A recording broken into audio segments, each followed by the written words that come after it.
আসসালামু আলাইকুম সবাইকে স্বাগতম জানাচ্ছি আমাদের এসএসসি লাস্ট শর্ট প্রোগ্রামের আজকের ক্লাসে। সো দেখতেই পাচ্ছ আজকে আমরা পদার্থবিজ্ঞান পড়বো, অ্যান্ড পদার্থবিজ্ঞানের যে সেকেন্ড চ্যাপ্টার যেটা আছে, যেটাকে আমরা গতি বলি, ওই গতি চ্যাপ্টারের আজকে আমরা জানি যে আমরা এলআরবি বা যেটা আমরা বলি লাস্ট শর্ট রিভিশন প্রোগ্রাম, ওইটার মধ্যে আমরা 3 স্তরের ক্লাস থাকে। সো 3 স্তরের ক্লাসের মধ্যে আজকে আমরা যে স্তরটা কমপ্লিট করবো সেটা হচ্ছে আমাদের টাইপওয়েজ থিওরি। সো মেনলি আজকে আমরা কি করবো বলতো, আমরা হচ্ছে গতি যে চ্যাপ্টারটা আছে ওইটার আমরা টাইপওয়েজ থিওরি দেখার চেষ্টা করবো। আচ্ছা, সো সাথে থাকবো আমি মাহবুবুর রহমান জিপ্রান, বর্তমানে পড়াশোনা করছি বাংলাদেশ প্রকৌশল বিশ্ববিদ্যালয় বুয়েটে, আর আমার কলেজ ছিল নর্ডেম কলেজ। আচ্ছা, সো চলো আমরা শুরু করে দিই। সো আমার ক্লাস তোমরা আই গেস খুব একটা পাও নাই। সো আমি একটু বলে রাখি যে আমার ক্লাসের ফ্লো কেমন থাকে, প্লাস আমি আসলে ক্লাসে কি প্রেফার করি। খুবই সিম্পল কথা, তোমরা যেহেতু অনলাইন ক্লাস করতেছো, আমি যেটা প্রেফার করবো সেটা হচ্ছে তুমি ক্লাসটা যখন করতেছো অবশ্যই শুয়ে শুয়ে ক্লাস করবা না, বসে বসে টেবিলের মধ্যে বসে ক্লাস করবা। আর সামনে যখন ক্লাসটা করতেছো সামনে হচ্ছে খাতা রাখবা, ঠিক আছে? আমি যা যা বলবো যা যা লিখবো তোমার খাতায় যেন থাকে। এরপরে এই যে একটা নোট করা হয়ে যাচ্ছে না, এই নোটটা তুমি কি করবা জানো, পরবর্তীতে যখন পড়তে যাবা এই নোটের নতুন কিছু যদি পাও, বইতে সাপোজ নতুন একটা ম্যাথ পাইলা, নতুন একটা থিওরি পাইলা, ওই নোটে যাতে এটা ইনক্লুড করে ফেলো। অ্যান্ড ওই নোটটা একটু লাল কালি নীল কালি দিয়ে লিখবা, যাতে করে লাস্ট মোমেন্টে যখন তুমি পরীক্ষা দিয়ে যাবা, এসএসসি পরীক্ষা দিতে যাবা, ওই নোটটা পড়লে যাতে তোমার সব কিছু কমপ্লিট হয়ে যায়, ঠিক আছে? এই একটা কথা। আর আজকের ক্লাসে যেটা বললাম যে আজকে আমরা কি পড়বো, আজকে আমরা হচ্ছে টাইপওয়েজ থিওরি পড়বো। সো মেনলি যারা কাইন্ড অফ হচ্ছে অনেক একটু ফাঁকিবাজি করে আসছো, হয়তো বা থিওরি খুব একটা ভালো করে পড়ো নাই, আবার যারা থিওরি পড়ছো বাট একটু রিভিশন দিতে চাচ্ছ, তাদের জন্য আসলে আজকের ক্লাসটা। সো আজকের ক্লাসে আমি খুব বেশি ডেপথে যাওয়ার চেষ্টা করবো না, কারণ এটা অবশ্যই রিভিশন ক্লাস, এখানে আসলে কাইন্ড অফ হচ্ছে খুব একটা সময় দেওয়ার সুযোগ নাই, আর খুব একটা কম পড়ালেও হয়তো বা তুমি বুঝতে পারবা না। সো আমি যেটা চেষ্টা করবো খুব কমও না খুব বেশিও না, একদম মাঝামাঝি পর্যায়ে আসলে তোমাকে থিওরিটা বুঝাই দেওয়া, ঠিক আছে? আচ্ছা, সো চলো আমরা শুরু করে দিই। সো প্রথমে আমাদের যে টপিকটা আসছে সেটাকে আমরা বলবো হচ্ছে অবস্থান, বা এটাকে অবস্থান বোঝার জন্য আমাদেরকে যেটা লাগতেছে সেটা হচ্ছে আমাদের প্রসঙ্গ কাঠামো, ঠিক আছে? সো কি আমরা পড়বো বলতো, আমরা বলবো হচ্ছে প্রসঙ্গ কাঠামো। এখন প্রসঙ্গ কাঠামোর ইংলিশ কি? প্রসঙ্গ কাঠামোর ইংলিশ হচ্ছে রেফারেন্স ফ্রেম। প্রসঙ্গ কাঠামোর ইংলিশ হচ্ছে, এটাকে আমরা বলি হচ্ছে রেফারেন্স ফ্রেম, ঠিক আছে? আচ্ছা, সো এইটার একটু আমরা একটু সংজ্ঞাটা পড়ে নিই, এরপরে আমরা বোঝার চেষ্টা করবো যে এই জিনিসটা আসলে কি। খুব সিম্পলি আমাদেরকে বলে দিচ্ছে যে স্থির কাঠামোর সাপেক্ষে কোনো বস্তুর অবস্থান নির্ণয় করা যায়, তাকে আমরা বলি প্রসঙ্গ কাঠামো। যে কোনো একটা স্থির বস্তুকে আমরা কি করে দেবো, স্থির ধরে নিব, কোনো একটা বস্তুকে স্থির ধরে নিব, এরপর ওই বস্তুর সাপেক্ষে আমরা যে কোনো একটা বস্তু বা যে কোনো কিছুর একটা অবস্থান নির্ণয় করতে চাইবো, তাহলে ওই বিন্দু যাকে স্থির ধরে নিছি সেটাকে আমরা বলি প্রসঙ্গ কাঠামো বা রেফারেন্স ফ্রেম। এখন ব্যাপারটা বোঝার চেষ্টা করি যে রেফারেন্স ফ্রেম আসলে দরকারটা কি, বা প্রসঙ্গ কাঠামোর আসলে দরকারটা কি। খুবই সিম্পল কথা। এখন ধরো সাপোজ আমি এই যে একটা রুম আছে না, এই মানে আমি যে রুমে আছি আর কি, বা তুমি যে রুমে বসে হচ্ছে ক্লাসটা করতেছো, ওইখানে কি করছো, মানে একদম সব কিছু দরজা জানলা সব কিছু অফ করে দিছো। দরজা জানলা অফ করে দিয়ে ওইখানে আমি তোমার একটা বন্ধুকে ঢুকাই দিলাম, ঠিক আছে, ওই রুমের মধ্যে। এখন ওই রুমের মধ্যে কয়জন আছে? 2 জন আছে। এখন আমি কি করলাম, লাইট টাইট সব অফ করে দিলাম, লাইট অফ করে দিলাম। এখন লাইট যদি আমরা অফ করে দিই, তাহলে ওই রুমে তোমরা 2 জন আছেন, একজন আরেকজনকে দেখতে পাচ্ছ না, একদম খুবই অন্ধকার, কোনো কিছু দেখতে পাচ্ছ না। এখন তোমাদেরকে আমি 2টা হচ্ছে মোবাইল দিয়ে দিলাম, যে মোবাইলের কোনো ধরনের লাইট জ্বলে না, বাট কথা বলা যায় বা কথা শোনা যায়। এখন তোমাকে যদি ওই ফ্রেন্ডটাকে যদি আমি মানে কথা বলতেছো 2 জন, এখন যদি একজন আরেকজনকে জিজ্ঞাসা করো যে বন্ধু তুই কই আসোস, বলতে পারবা? বলতেই পারবা না। আরেকজন কথা যদি বলে যে হ্যাঁ কোনো একটা রুমে ছিলাম, বাট এখন কোথায় আসোস, বলতে পারবা না। এই হচ্ছে এক্স্যাক্টলি কথাটা, মানে সিচুয়েশনটা বুঝছো যে এখানে একজন আরেকজনের অবস্থান কিন্তু বর্ণনা করতে পারতেছো না। আরেকটা এক্সাম্পল দিই, সাপোজ হচ্ছে তুমি তোমার একটা দূর সম্পর্কের একটা বন্ধুর বা আত্মীয়র কাছে যাচ্ছ। দূর সম্পর্কের ফ্রেন্ড হয় না, যদিও দূর সম্পর্কের আত্মীয় হয়। তো সাপোজ দূর সম্পর্কে একটা আত্মীয়র বাসায় যাচ্ছ। এখন আত্মীয়র বাসা সাপোজ হচ্ছে অনেক দূরে সাপোজ হচ্ছে রাজশাহী। এখন রাজশাহীতে গেলা, রাজশাহীতে তুমি কিছু ছিল না, প্রথমবার রাজশাহীতে গেলা। এখন ওর বাসা তো তুমি চিনতেছো না। এখন তুমি হচ্ছে ওকে কল দিলা যে আমি বন্ধু, আমি তো রাজশাহী রেল স্টেশনে চলে আসছি, এখন তোর বাসা কোথায়? রেল স্টেশনে চলে আসছি, এখন তোর বাসা কোথায়? বলবে যে একটু সামনে যা, রেল স্টেশন থেকে একদম ডান দিকে যা, ডান দিকে যাওয়ার পরে আসলে যার পর আমি বাকিটা বলতেছি। গেলাম, সো গিয়ে এমন একটা জায়গায় গেছো তুমি আসলে বলতেই পারতেছো না কোন জায়গায় আসো, তখন তুমি কি করবে বলো তো? ও যদি ওই স্থানে থাকে, এখন ও কি বলবে যে তুই কোথায় আসো আমাকে বল। তখন ও কি বলবে, আমি তো বুঝতেছি না কোথায় আছি। তখন তুমি কি করবে বলো তো? এক্স্যাক্টলি ভিডিওটা পজ করে তুমি চিন্তা করো যে তুমি কি করবা। আমি বলি কি করবা, আশেপাশে তাকাবা, তাকায় দেখবা যে কোনো কিছু আছে কিনা। সাপোজ এই জায়গায় দেখতে পাচ্ছ সোনালী ব্যাংক, হ্যাঁ বন্ধু আমি আমি এমন জায়গায় আছি সেখানে হচ্ছে সামনে সোনালী ব্যাংক দেখা যাচ্ছে বা ডান দিকে সোনালী ব্যাংক দেখা যাচ্ছে, এখন ও চিন্তা করবে আসলে সোনালী ব্যাংক কোন জায়গায় ছিল, এরপরে সে ওই জায়গায় চলে আসবে। ইভেন এমন হইতে পারে যে বন্ধু বলতে পারে যে এখানে একটা বাস দেখতে পাচ্ছি, কিংবা এখানে একটা সুন্দর একটা রোড দেখতে পাচ্ছি, কিংবা পিছনে পিছনে একটা সুন্দর একটা পার্ক আছে, ওই পার্কটা আছে, ওই পার্কের সামনে আসি। তাহলে আমি দেখতে পাচ্ছ কোনো আমার অবস্থান ব্যাখ্যা করার জন্য আমি কি করতেছি, কোনো একটাকে রেফারেন্স ফ্রেম ধরে নিচ্ছি যে আমি সোনালী ব্যাংক থেকে বাম দিকে আসি, বা আমার ডান দিকে সোনালী ব্যাংক আছে, কিংবা বলতে পারি যে আমার পিছনে পার্ক আছে। তাহলে কোনো একটা জিনিসকে আমি কি করতেছি, এক্স্যাক্টলি স্থির ধরে নিচ্ছি, যেমন এই পার্কটাকে স্থির ধরে নিচ্ছি যে পার্কের সামনে আমি আসি। তাহলে ওই পার্কের সাপেক্ষে আমি কোথায় আসি, সামনে আসি। তাহলে ওই পার্টটাকে আমি কি ধরে নিচ্ছি, একটা রেফারেন্স ধরে নিচ্ছি, ওই রেফারেন্সের সাপেক্ষে আমি কি করতেছি, আমার অবস্থান বর্ণনা করতেছি। বুঝছো ব্যাপারটা? তাহলে কোনো একটা জিনিসের সাপেক্ষে যদি আমি কোনো একটা জিনিসের অবস্থান ব্যাখ্যা করি, তাহলে ওই স্থির যার সাপেক্ষে চিন্তা করছি ওইটাকে আমরা বলবো হচ্ছে প্রসঙ্গ কাঠামো। এক্স্যাক্টলি এবার আমরা যদি আমার রুমে চলে আসি, তাহলে রুমের ক্ষেত্রে আমরা কি করছিলাম, আমরা পুরোটা অন্ধকার করে দিছিলাম। এবার আমরা কি করছি, আলোটা জ্বালাই ফেলছি। এইবার জ্বালানোর পরে কিন্তু খুব এক্স্যাক্টলি বলতে পারতেছো যে তুমি কোথায় আসো। যেমন আমি বলতে পারবো যে আমি বোর্ড থেকে হয়তো বা 2 ইঞ্চি সামনে আসি, কিংবা আমি এই দেয়াল থেকে 2 হাত বামে আসি, বা এই দেয়াল থেকে 4 হাত ডানে আসি। এক্স্যাক্টলি বুঝতে পারছো? তাহলে কোনো একটা জিনিসকে অবস্থান ব্যাখ্যা করার জন্য আমাদের কি করতে হবে, যে কোনো একটা জিনিসকে স্থির ধরে নিতে হয়। আচ্ছা, এই তো। তাহলে এটাকে আমরা কি বলতেছি, রেফারেন্স ফ্রেম। আচ্ছা, তো এখন নর্মালি আমরা যেটা করি, আমরা রেফারেন্স ফ্রেম কোনটাকে ধরে নিই, সাপোজ যেমন একটা গাছ আছে, কি আছে, এইরকম একটা গাছ, এই গাছটাকে আমরা কি ধরে নিলাম, রেফারেন্স ফ্রেম ধরে নিলাম। কি ধরে নিলাম, রেফারেন্স ফ্রেম ধরে নিলাম। ঠিক আছে? তাহলে এই একটা রেফারেন্স ফ্রেম যদি থাকে, এই একটা রেফারেন্স ফ্রেম যদি থাকে, তাহলে এই একটা মানুষ, এই একটা মানুষ, এই একটা মানুষ, এই মানুষটা কে বলতো, এই মানুষটা ধরো তোমাদের জিপ্রান ভাইয়া, এটাকে আমি আমার নাম ছোট করে লিখি জিপ। ঠিক আছে? সো জিপ্রান ভাই এখানে দাঁড়ায় আছে। এখন আমি যদি চিন্তা করি যে এই গাছের সাপেক্ষে, গাছটাকে আমি রেফারেন্স ফ্রেম ধরলাম বা প্রসঙ্গ কাঠামো ধরলাম, তাহলে গাছের সাপেক্ষে মানুষটা কি, মানে আমি লড়তেছি কি, মানে চড়তেছি কি, মানে কি লড়াচড়া, মানে কি, মানে লড়াচড়া করতেছি কি, মানে কোথাও যাচ্ছি কি না, আমার ভেলোসিটি কত, 0। কারণ আমার সাপেক্ষে, মানে এই গাছের সাপেক্ষে আমি কিন্তু কোনো ধরনের মানে নড়াচড়াই করতেছি না, তাহলে আমি স্থির। আমি কি স্থির? তাহলে এই গাছের সাপেক্ষে তখন আমি তাকে, আমার মানুষটাকে কি বলবো, স্থির বলবো। এইবার পাশ দিয়ে একটা রোড যাচ্ছে, কি যাচ্ছে, একটা পাশ দিয়ে একটা রোড যাচ্ছে, রোড দিয়ে ধরো সাপোজ হচ্ছে আমার গার্লফ্রেন্ড যাচ্ছে। ঠিক আছে? গার্লফ্রেন্ড বা বন্ধু যাচ্ছে আর কি। ঠিক আছে? সো এই হচ্ছে আমার গার্লফ্রেন্ড, খুব বড়, সো সে এদিকে বরাবর চলে যাচ্ছে। সো ওকেও একটু আঁকি, ধরো এই জায়গায় হচ্ছে গার্লফ্রেন্ডটা গাড়ি চালায় চলে যাচ্ছে। ঠিক আছে? সো যখন যাচ্ছে সে কি দেখবে বলো তো, আমাকে কি দেখবে, যখন এই জায়গায় আসে তখন কি দেখবে, মোটামুটি আসলে একটা দেখা যাচ্ছে। এরপরে সে যখন এই জায়গায় চলে আসবে তখন কি হবে, মনে হবে যে আমি পিছনের দিকে চলে যাচ্ছি। এখন ওর সাপেক্ষে বলো তো, ওর সাপেক্ষে কি মনে হবে, আমি গতিশীল না, ওর সাপেক্ষে মনে হবে আমি গতিশীল কিন্তু পিছনের দিকে যাচ্ছি। কিন্তু কি কোন দিকে যাচ্ছি, পিছনের দিকে যাচ্ছি। সো আমি যদি গাছকে রেফারেন্স ফ্রেম ধরতাম, যেটাকে সাপোজ আমি বললাম এস, তাহলে আলটিমেটলি গাছের সাপেক্ষে আমি স্থির। আবার এই যে গাড়ি যেটা আছে, এই গাড়ির সাপেক্ষে যদি আমরা চিন্তা করি, এইটাকে যদি আমরা রেফারেন্স ফ্রেম চিন্তা করি, যেটাকে আমরা ধরো সাপোজ এস প্রাইম বললাম, ওর সাপেক্ষে কিন্তু আমার কি দেখতে পাচ্ছি, আমি দেখতে পাচ্ছি আমি গতিশীল। সো এক্স্যাক্টলি এই জিনিসটা মাথায় রাখবে যে আমি কাকে রেফারেন্স ফ্রেম ধরতেছি সেটা কিন্তু ইম্পর্টেন্ট। আমি যে কাউকে রেফারেন্স ফ্রেম ধরে নিলে হবে না। এক রেফারেন্সের ফ্রেমের সাপেক্ষে আমি গতিশীল ছিলাম, আরেক রেফারেন্স ফ্রেমের সাপেক্ষে আমি কিন্তু স্থিতিশীল। ব্যাপারটা বুঝতে পারছো? ডা সো এতটুকু বুঝতে পারলেই আমাদের মোটামুটি আমাদের রেফারেন্স ফ্রেম বা অবস্থানের ব্যাপারটা ক্লিয়ার। এইখানে আর আসলে আমাদের খুব একটা আমরা গেজাবো না। ঠিক আছে? আচ্ছা, আগে চলো এবার আমরা রেফারেন্স ফ্রেম আমরা ঠিক করে ফেলছি যে কোনো একটা গাছ আছে, ওই গাছকে আমি সাপেক্ষে আমি সব কিছু মাপবো। তাহলে ওই যে আমরা যে একটা অবস্থা নির্ণয় করতেছি না, ওই অবস্থা নির্ণয় করার ক্ষেত্রে কিন্তু আলটিমেটলি আমরা স্থিতি আর গতি বের করে ফেলতে পারি। সো খুব সিম্পলি আমরা একটু পড়ে ফেলি আমাদের সংজ্ঞাতে কি বলে দেওয়া আছে। সো প্রথমে যেটা বলছে যে সময়ের সাথে পারিপার্শ্বিকের সাপেক্ষে, পারিপার্শ্বিকের কথাও চিন্তা করলাম, কোনো বস্তুর অবস্থান অপরিবর্তিত থাকলে তাকে আমরা বলি স্থির। তাকে আমরা বলি কি, স্থির। অত কিছু চিন্তা করা লাগবে না, তুমি একটা গাছকে রেফারেন্স ফ্রেম ধরবা, ওই গাছের সাপেক্ষে দেখবা যে আমি যে মানুষটা আছি, ওই মানুষটাকে লড়তেছি কিনা, বা সামনে আগাচ্ছি কিনা, বা আমার অবস্থান চেঞ্জ করতেছি কিনা। অবস্থান যদি চেঞ্জ না করি তাহলে আমি স্থির অবস্থায় আছি। তাহলে আমি কি আছি, স্থির অবস্থায় আছি। আমি সময়ের সাপেক্ষে চেঞ্জ করতেছি কি করতেছি না সেটা আমার ইম্পর্টেন্ট। এবার আমরা যদি এবার গতির কথা দেখি, তাহলে আমাদের সময় সাপেক্ষে সময়ের সাথে পারিপার্শ্বিকের সাপেক্ষে, বা পারিপার্শ্বিক ব্যাপারটা বুঝো। পারিপার্শ্বিক বলতে এখানে বোঝাচ্ছে যে আমি সাপোজ এখানে দাঁড়ায় আছি, আমি এখানে দাঁড়ায় আছি।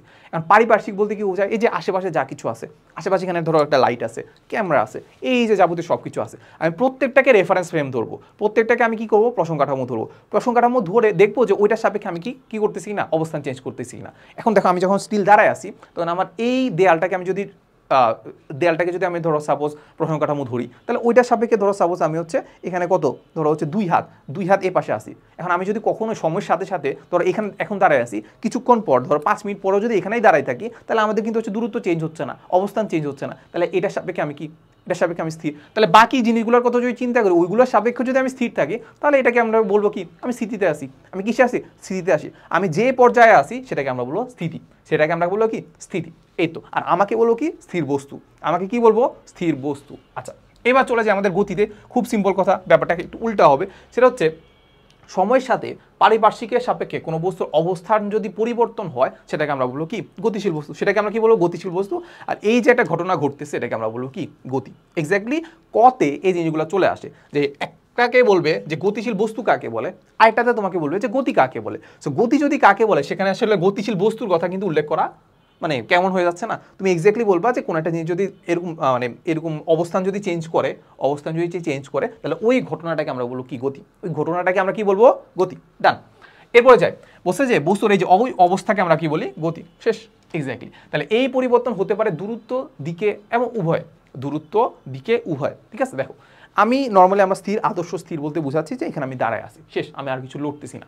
তাহলে আমি কি বলতেছি? আমি স্থির অবস্থায় আছি। এখন তুমি যে একটু আগে আমি বললাম না যে এই দেয়ালের সাপেক্ষে, বা আচ্ছা বোর্ডের কথা চিন্তা করি, সাপোজ এই বোর্ডের সাপেক্ষে সাপোজ আমি এই এতটুকু, এই যে এই এতটুকু সামনে আসি, এতটুকু কি সামনে আসি, ডান।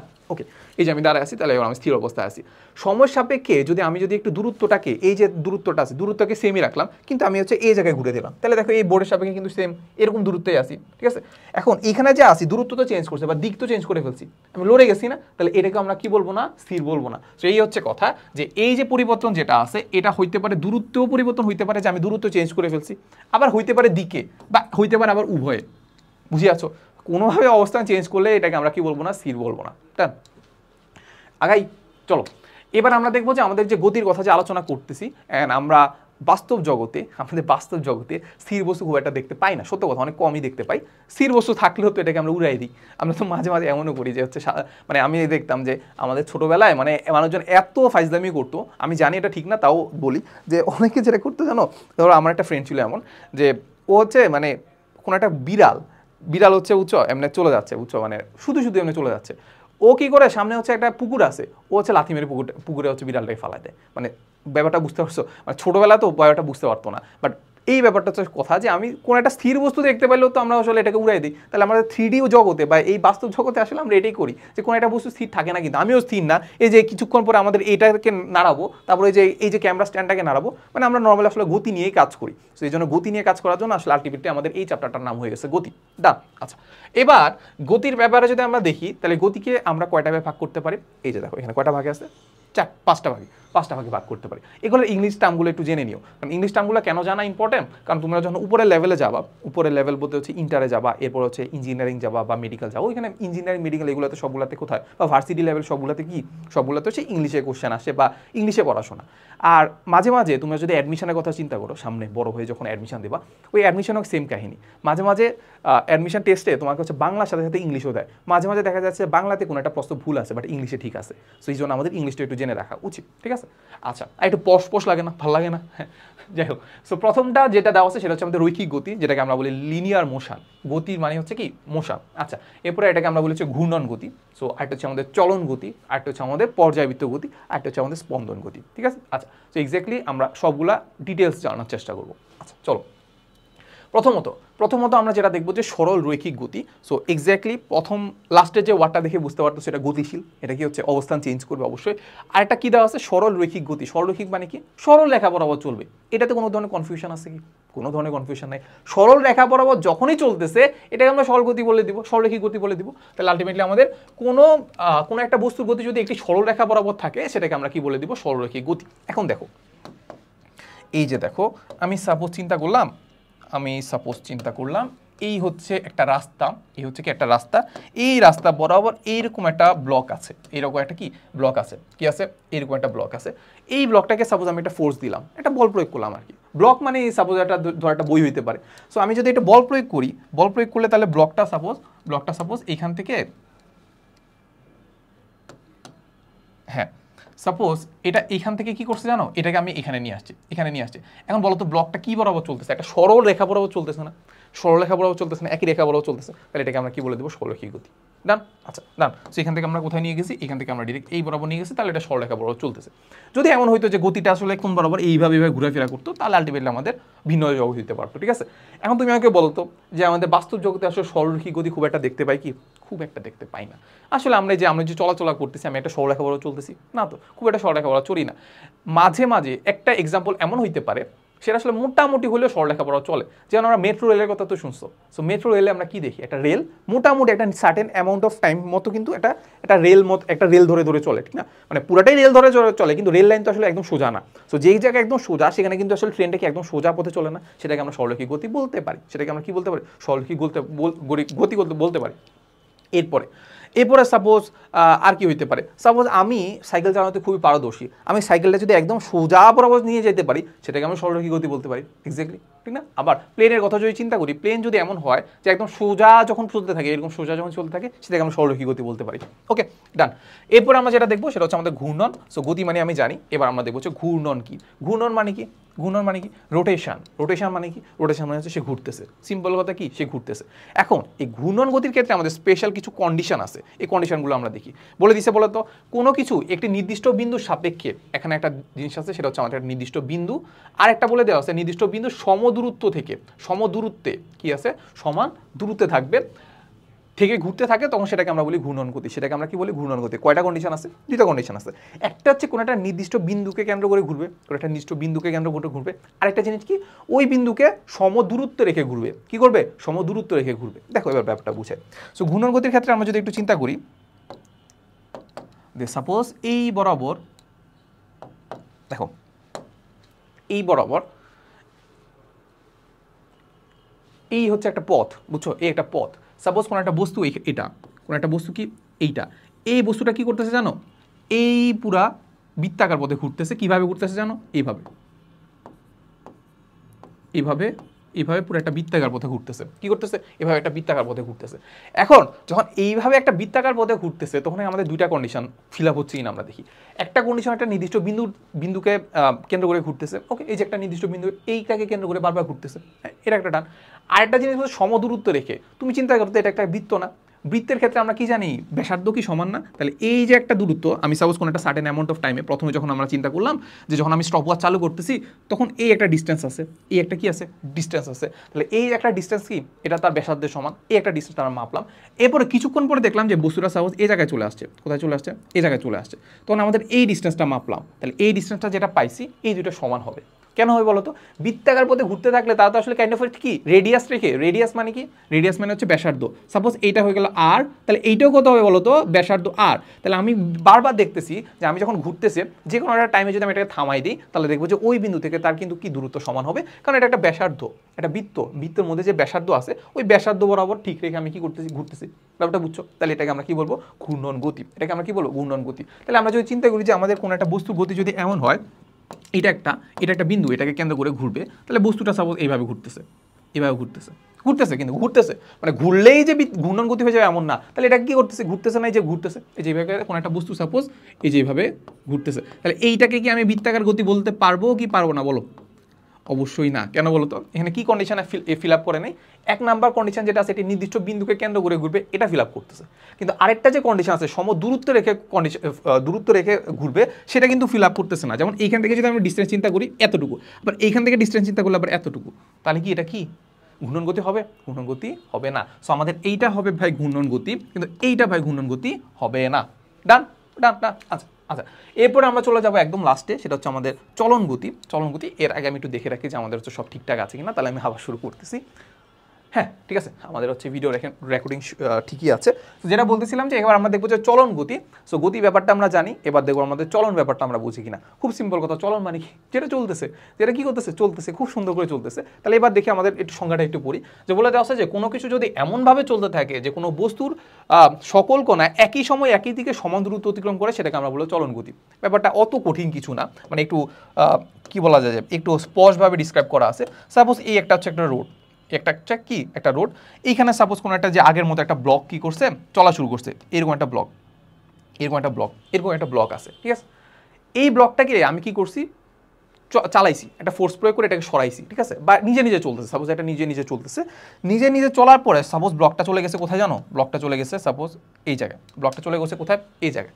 এখন তুমি চিন্তা করো তো, এখন তুমি একটা জিনিস চিন্তা করো যে আমি যদি ডিস্টেন্সের কথা চিন্তা করি, যে এই যে একদম লাস্টে যে কোণাটা, মানে এইখানে যে একটা লাস্টে পয়েন্ট আছে, এখানে তো একটা কোণা আছে, বস্তুর একটা কোণা আছে না, তাহলে এই বস্তু কোণাটা এখন টি সময় পর, একটা নির্দিষ্ট সময় সাপোজ হচ্ছে টি, একটা নির্দিষ্ট সময় সাপোজ আমি টি সময় পর দেখলাম যে এটা এখান থেকে এখানে চলে গেছে, টি সময় পর আসলে কতটুকু দূরত্ব অতিক্রম করছে, এই যে দেখো এই পয়েন্টটা এখন কোথায় আছে, এই জায়গায়, তাহলে আলটিমেটলি আমাদের দূরত্ব কতটুকু অতিক্রম করছে, এই যে এতটুকু দূরত্ব অতিক্রম করছে, এতটুকু দূরত্ব অতিক্রম করছে, এটুকু তো মানো। আচ্ছা, এবার চিন্তা করলাম যে আমি অন্য একটা কোণা নিব, সাপোজ আমি চিন্তা করলাম যে এই যে সামনে যে কোণাটা আছে এটার কথা চিন্তা করবো, তাহলে এই কোণাটা কোথায় চলে গেছে, এই জায়গায়, তাহলে এই দুইটা ডিস্টেন্স কি সমান, মানে এই লাস্টের কোণাটা এখান থেকে এখানে গেছে সেটা হচ্ছে এতটুকু ডিস্টেন্স, আবার ফার্স্টের কোণাটা এখান থেকে এখানে গেছে, তাহলে সেই ডিস্টেন্সটা কি সমান কিনা, একটু দেখলেই বুঝতে পারবা, একটু দেখলেই বুঝতে যায় যে এই ডিস্টেন্সটা কিন্তু আসলে সমান। এই যে দেখো আমরা এটাকে হচ্ছে টেনে এনে তাহলে প্রথম কোণাটার ক্ষেত্রে চিন্তা করলাম, এই যে দেখো প্রথম কোণাটার সাথে কিন্তু হুবহু মিলে যাচ্ছে, কি যাচ্ছে, হুবহু মিলে যাচ্ছে, তাহলে আমরা দেখতে পাচ্ছি কি একটা নির্দিষ্ট সময় যদি নেই তাহলে প্রতিটা কোণায় কিন্তু আসলে একই দিকে সমান দূরত্বও কিন্তু অতিক্রম করতেছে, একটা কোণা মানে সকল কণাগুলো কিন্তু একই দিকে সমান দূরত্বে অতিক্রম করতেছে বা সমানভাবে অবস্থান চেঞ্জ করতেছে, তাহলে সমানভাবে যখন অবস্থান চেঞ্জ করতেছে সেটাকে আমরা কি বলবো, সেটাকে আমরা বলতে পারি চলন গতি। তাহলে এটা চলতেছে না, এটা চলন গতি, এক্স্যাক্টলি চলন গতি, ঠিক আছে। আচ্ছা, এখন এখন তোমাকে যদি সাপোজ আমি একটা জিনিস বললাম যে একটা হচ্ছে কি বলা যায় যে এই একটা বল,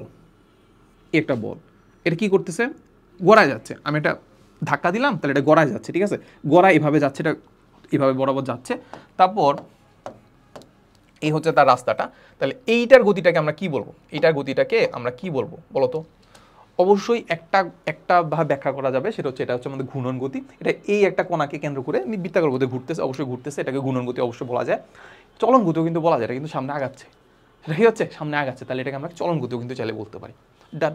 আচ্ছা চলো এবার আগাই, চলো এইবার আমরা হচ্ছে লাস্ট দুইটা টাইপ দেখবো, একটা হচ্ছে আমাদের সেই পর্যায়বৃত্ত গতি, একটা আমরা কি দেখবো পর্যায়বৃত্ত গতি, আর পর্যায়বৃত্ত গতি আসলে আমরা মেইনলি আসলে আলোচনা করবো আর কি।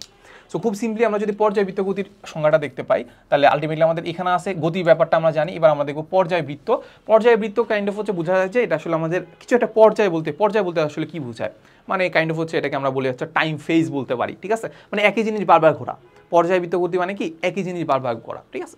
সো এখানে আসলে কাইন্ড অফ একটু মনোযোগ দিবা, যেখানে আসলে আমাদের কয়টা টার্ম আছে, পর্যায়বৃত্ত গতি হওয়ার জন্য কয়টা টার্ম আছে বা কয়টা শর্ত আছে। খুব সিম্পল কথা, আমাদেরকে যদি আমরা দেখি আমাদের টার্মগুলো বলে দেওয়া আছে যে কোনো গতিশীল বস্তু অবশ্যই গতিশীল হইতে হবে, কিন্তু গতিশীল বস্তু যদি একটা নির্দিষ্ট সময় পর পর, এখানে একটা টার্ম হচ্ছে নির্দিষ্ট সময় পর পর একটি নির্দিষ্ট বিন্দু দিয়ে, এটি কি করতেছে, একটা নির্দিষ্ট বিন্দু দিয়ে একই দিকে কি করতেছে, একইভাবে অতিক্রম করে সেটাকে আমরা কি বলবো, পর্যায়বৃত্ত গতি বলবো। তাহলে এখানে আমি কয়টা টার্ম ইউজ করছি, তিনটা টার্ম ইউজ করছি। একটা শর্ত হচ্ছে যে একটা নির্দিষ্ট সময় পর্ব সেটা অতিক্রম করবে, একটা নির্দিষ্ট বিন্দুকে অতিক্রম করবে, আবার সেটা হচ্ছে একই দিক থেকে অতিক্রম করতে হবে, কি করতে হবে বলতো, একই দিক থেকে অতিক্রম করতে হবে। তো সিম্পল কথা, আমরা একটু আগে যে একটা বৃত্তাকার গতি দেখছিলাম না, মানে একটা ঘূর্ণন গতি দেখছিলাম না, ওই ঘূর্ণন গতিটা ব্যাখ্যা করার চেষ্টা করব। দেখো সাপোজ এই হচ্ছে আমাদের একটা পথ, একটি গতিপথ।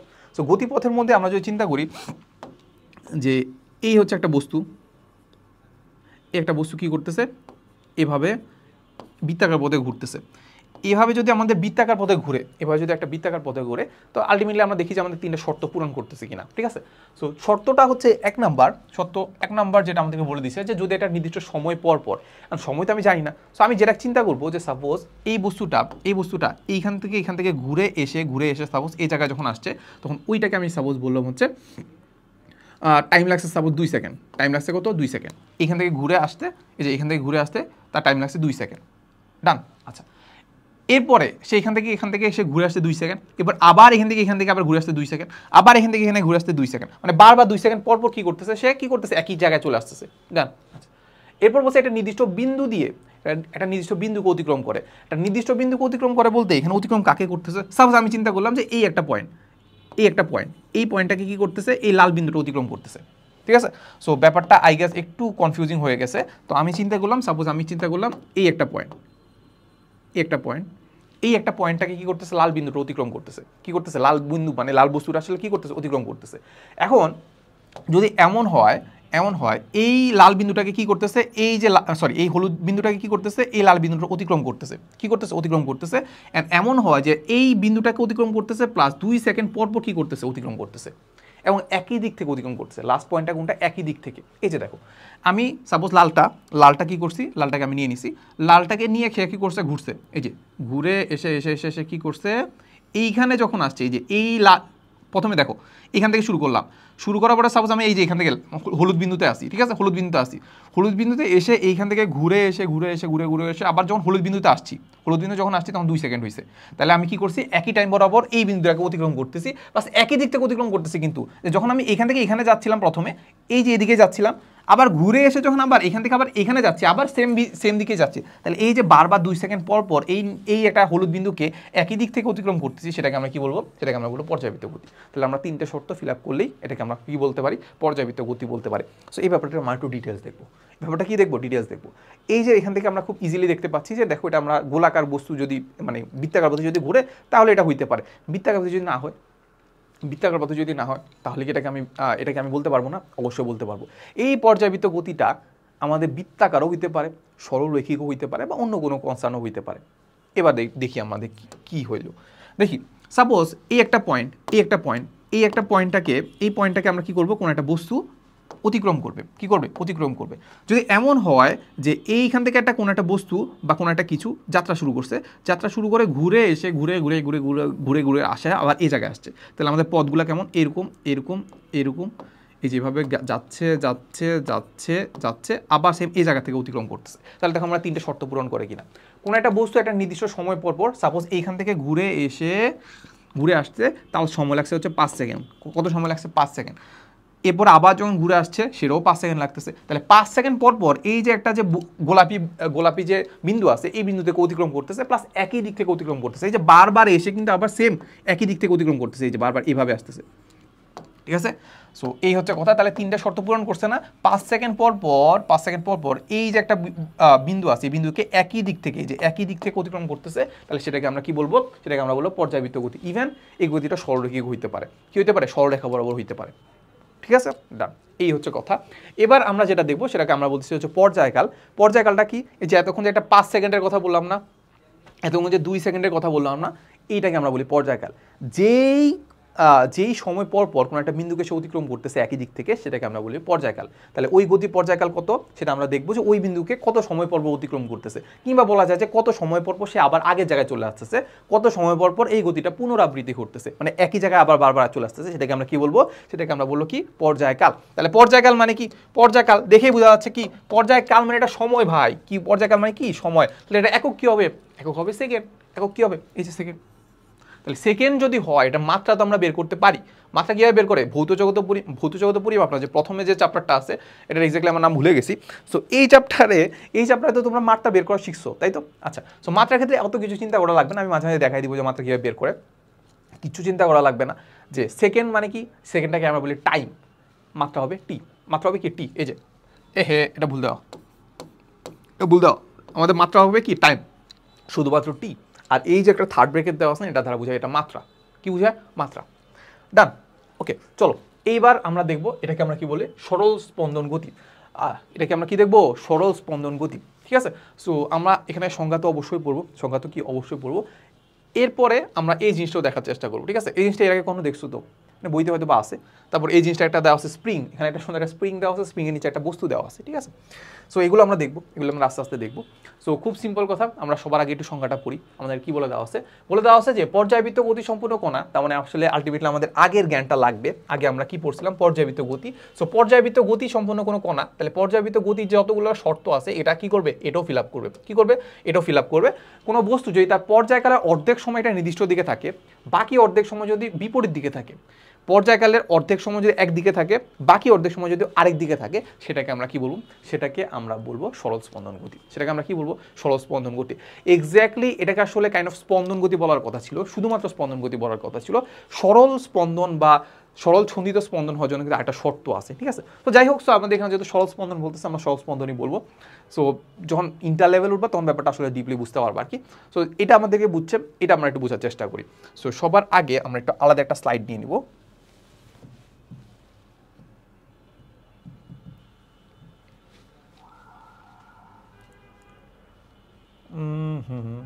ঠিক আছে। সো আলাদা একটা স্লাইড নিয়ে নিলাম। সো আমরা একটু আগে যে আমরা বৃত্তাকার গতিটা দেখতেছিলাম, সো বৃত্তাকার গতিটা সাপোজ হচ্ছে এইটা, বৃত্তাকার গতিটা সাপোজ কি এইটা, বস্তুটা কি করতেছে এইরকম বৃত্তাকার পথে ঘুরতেছিল, এটাকে আমরা কি বলতেছিলাম পর্যাবৃত্ত গতি। সাপোজ হচ্ছে 2 সেকেন্ড পর পর কি করতেছিল, এভাবে ঘুরতেছে, ঠিক আছে। আচ্ছা, সো এইটাকে আমি কি করলাম, দুই পাশ থেকে এই পথটাকে একটু চ্যাপ্টা করে দিলাম। কি করলাম, দুই পাশ থেকে একটু ফোর্স দিয়ে ধরো চ্যাপ্টা করে দিলাম, যে না তুই এইভাবে ঘুরবি না, অন্য একটু ভাবে ঘুরবি, চ্যাপ্টাভাবে ঘুরবি। তাহলে তখন আসলে কি হবে, তখন ব্যাপারটা হয়ে যাবে যে এই বস্তুটার গতিটা তখন হয়ে যাবে এরকম, কি হয়ে যাবে এইরকম। তখন কি হয়েছে, বস্তুটা আসলে এই সেমভাবে এভাবে ঘোরা শুরু করছে। সাপোজ হচ্ছে পর্যায় গেলে এখানেও সেম 2 সেকেন্ড, পর্যায় গেলে কি এখানেও কি 2 সেকেন্ড। তাহলে আমরা দেখতে পাচ্ছি কি এভাবে ঘুরে এখানে আসতে আবার 2 সেকেন্ড, আবার এখান থেকে এখানে ঘুরে এখানে আবার 2 সেকেন্ড, তাহলে এইভাবে ঘুরতেছে। এটাকে আরও চ্যাপ্টা করে দিলাম। আরও চ্যাপ্টা করলে কি হবে বলো তো, আরও চ্যাপ্টা করলে কাইন্ড অফ এমন হয়ে যাবে, আরও চ্যাপ্টা করে দিলে ব্যাপারটা এমন হয়ে যাবে না, এই যে এমন হয়ে গেল, ঠিক আছে। এইবার এটাকে আরও চ্যাপ্টা করে দিলাম, এটাকে কি করলাম, আরও চ্যাপ্টা করলাম। তো আরও চ্যাপ্টা করলে তখন ব্যাপারটা কি হয়ে যাবে, তখন হয়ে যাবে কাইন্ড অফ হচ্ছে এইরকম, কাইন্ড অফ কি হয়ে যাবে এইরকম হয়ে যাবে। তাহলে এইরকম যদি হয়ে যায় তখন তো আসলে আমরা গতিটা কীভাবে ব্যাখ্যা করবো, যে এই হচ্ছে আমাদের সেই বস্তুটা, এই হচ্ছে কি হচ্ছে বস্তুটা হচ্ছে কি যাবে, এই যে এখান থেকে এভাবে যাবে, এখান থেকে এখানে যাবে, এখান থেকে এখানে যাবে, এরপর আবার এইখান থেকে আবার ব্যাক করে আবার এখানে এসে আবার এই পয়েন্টে যুক্ত হবে। বুঝছো কি ব্যাপারটা, বুঝিয়াছো ব্যাপারটা? আমি তোমাকে আরেকবার একটু ডিটেলসে দেখাই। সো দেখো দেখো এই একটা বস্তু, হলুদ যে বস্তুটা, সে কি করতেছে, এই যে এইখান থেকে সে কোথায় আসছে, এইখানে আসছে, এখানে আসতে কত সময় লাগবে বুঝা যাচ্ছে, পুরাটা করতে তার 2 সেকেন্ড লাগবে। এই যে এখান থেকে এখানে আসতে তার 2 সেকেন্ড লাগবে। তাহলে আলটিমেটলি আমরা যদি চিন্তা করি, তার আসলে এইখান থেকে এইখানে আসতে তার কত সেকেন্ড লাগে, 1 সেকেন্ড, এবার এখান থেকে এখানে আসতে লাগবে 1 সেকেন্ড। ডান। এটার ক্ষেত্রে চিন্তা করি, এটারও পর্যায়কাল 2 সেকেন্ড, তাহলে এইখান থেকে এইখানে আসতে তার 1 সেকেন্ড, এখান থেকে এখানে আসতে 2 সেকেন্ড। এরপরে এটা কথা চিন্তা করি, সেম এখান থেকে এখানে আসতে 1 সেকেন্ড, এবার এখান থেকে এখানে আসতে কত, 1 সেকেন্ড, 2 সেকেন্ড মোট, ঠিক আছে। তাহলে এটার ক্ষেত্রে আমাদের কেমন হবে, তাহলে এটার ক্ষেত্রে এইখানে থেকে এইখানে আসবে, এখান থেকে এখানে আসবে, এটা হচ্ছে 1 সেকেন্ড, এরপরে বাকি সময় আবার এখান থেকে এখানে যাবে, সেটাকে আমরা কি বলবো 1 সেকেন্ড। তাহলে 1 সেকেন্ড আর 1 সেকেন্ড, তাহলে 2 সেকেন্ড। তাহলে পর্যায়কাল কত ছিল, 2 সেকেন্ড। পর্যায়কালে 2 সেকেন্ডের অর্ধেক কত, 1 সেকেন্ড। তাহলে 1 সেকেন্ড কি করছে বলো তো, 1 সেকেন্ড সে এইখান থেকে এইখানে গেছে, এই দিক বরাবর গেছে, বাকি 1 সেকেন্ড এদিক থেকে এই দিক বরাবর গেছে। তাহলে মিলছে কি, এটা একটা পর্যাবৃত্ত গতি। পর্যাবৃত্ত গতি সম্পূর্ণ জিনিসটাকেই আমি কি করছি, একটা পথটাকে একটু ডিফারেন্ট করে দিছি।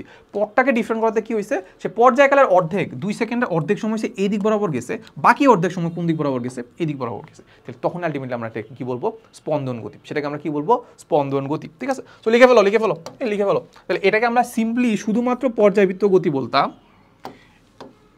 এটাকে সিম্পলি আমরা পর্যায়বৃত্ত গতি বলতাম, এটাকে সিম্পলি আমরা পর্যাবৃত্ত গতি বলতাম। তাহলে এইটাও আমাদের সেই পর্যাবৃত্ত গতি, এটাও আমাদের পর্যাবৃত্ত গতি, বাট এইটাও পর্যাবৃত্ত গতি, এটাও কিন্তু পর্যাবৃত্ত গতি। তুমি একটু ওই যে আমরা 3টে শর্ত যে বলছিলাম না, এই 3টা শর্ত এটা একটু ফলো করার চেষ্টা করো, নিজেরা বের করলে বুঝতে পারো এটা পর্যাবৃত্ত গতি কিনা, ঠিক আছে। তো এটাও পর্যাবৃত্ত গতি, বাট এটাকে আমরা আরেকটু সুন্দর করে বলবো, এটাকে বলবো আমরা স্পন্দন গতি। এটাকে আমরা কি বলবো, স্পন্দন গতি। তাহলে আলটিমেটলি আমরা এখান থেকে আরেকটা জিনিস পাচ্ছি, যে সকল স্পন্দন গতি কিন্তু পর্যাবৃত্ত গতি, কিন্তু সকল পর্যাবৃত্ত গতি আবার স্পন্দন গতি না। সকল পর্যাবৃত্ত গতি স্পন্দন গতি হওয়ার শর্ত একটাই, পর্যাবৃত্ত গতি স্পন্দন গতি হওয়ার শর্ত একটাই, সেটা কি করবে, তার পর্যায়কালে অর্ধেক সময় একদিকে যাবে, বাকি অর্ধেক সময় আরেক দিকে যাবে, ঠিক আছে। তাহলে সেটাকে আমরা কি বলবো, সেটাকে আমরা বলবো পর্যাবৃত্ত গতি, ঠিক আছে। আচ্ছা, সো এইরকম সুন্দর করে যে সরলরেখা হইলেই স্পন্দন গতি হইতে হবে এমন কোনো ম্যান্ডেটরি কিছু নাই, সরলরেখা না হইলেও স্পন্দন গতি হইতে পারে, একটু পরে আমরা দেখবো, ঠিক আছে। এক্সাম্পলের মধ্যে এটাকে আমরা একটা কাজ করি, এটাকে আমরা না এখানে রাখি, সমস্যা নেই। আচ্ছা, ঠিক আছে। এই তো, সো এইবার আমরা এটা একটা দেখার চেষ্টা করবো। এটাকে আমরা কি বলি, এটাকে আমরা বলি সরল দোলক। মাথায় রাখো, এটাকে আমরা কি বলি, সরল দোলক, যে সুন্দরভাবে দোলে।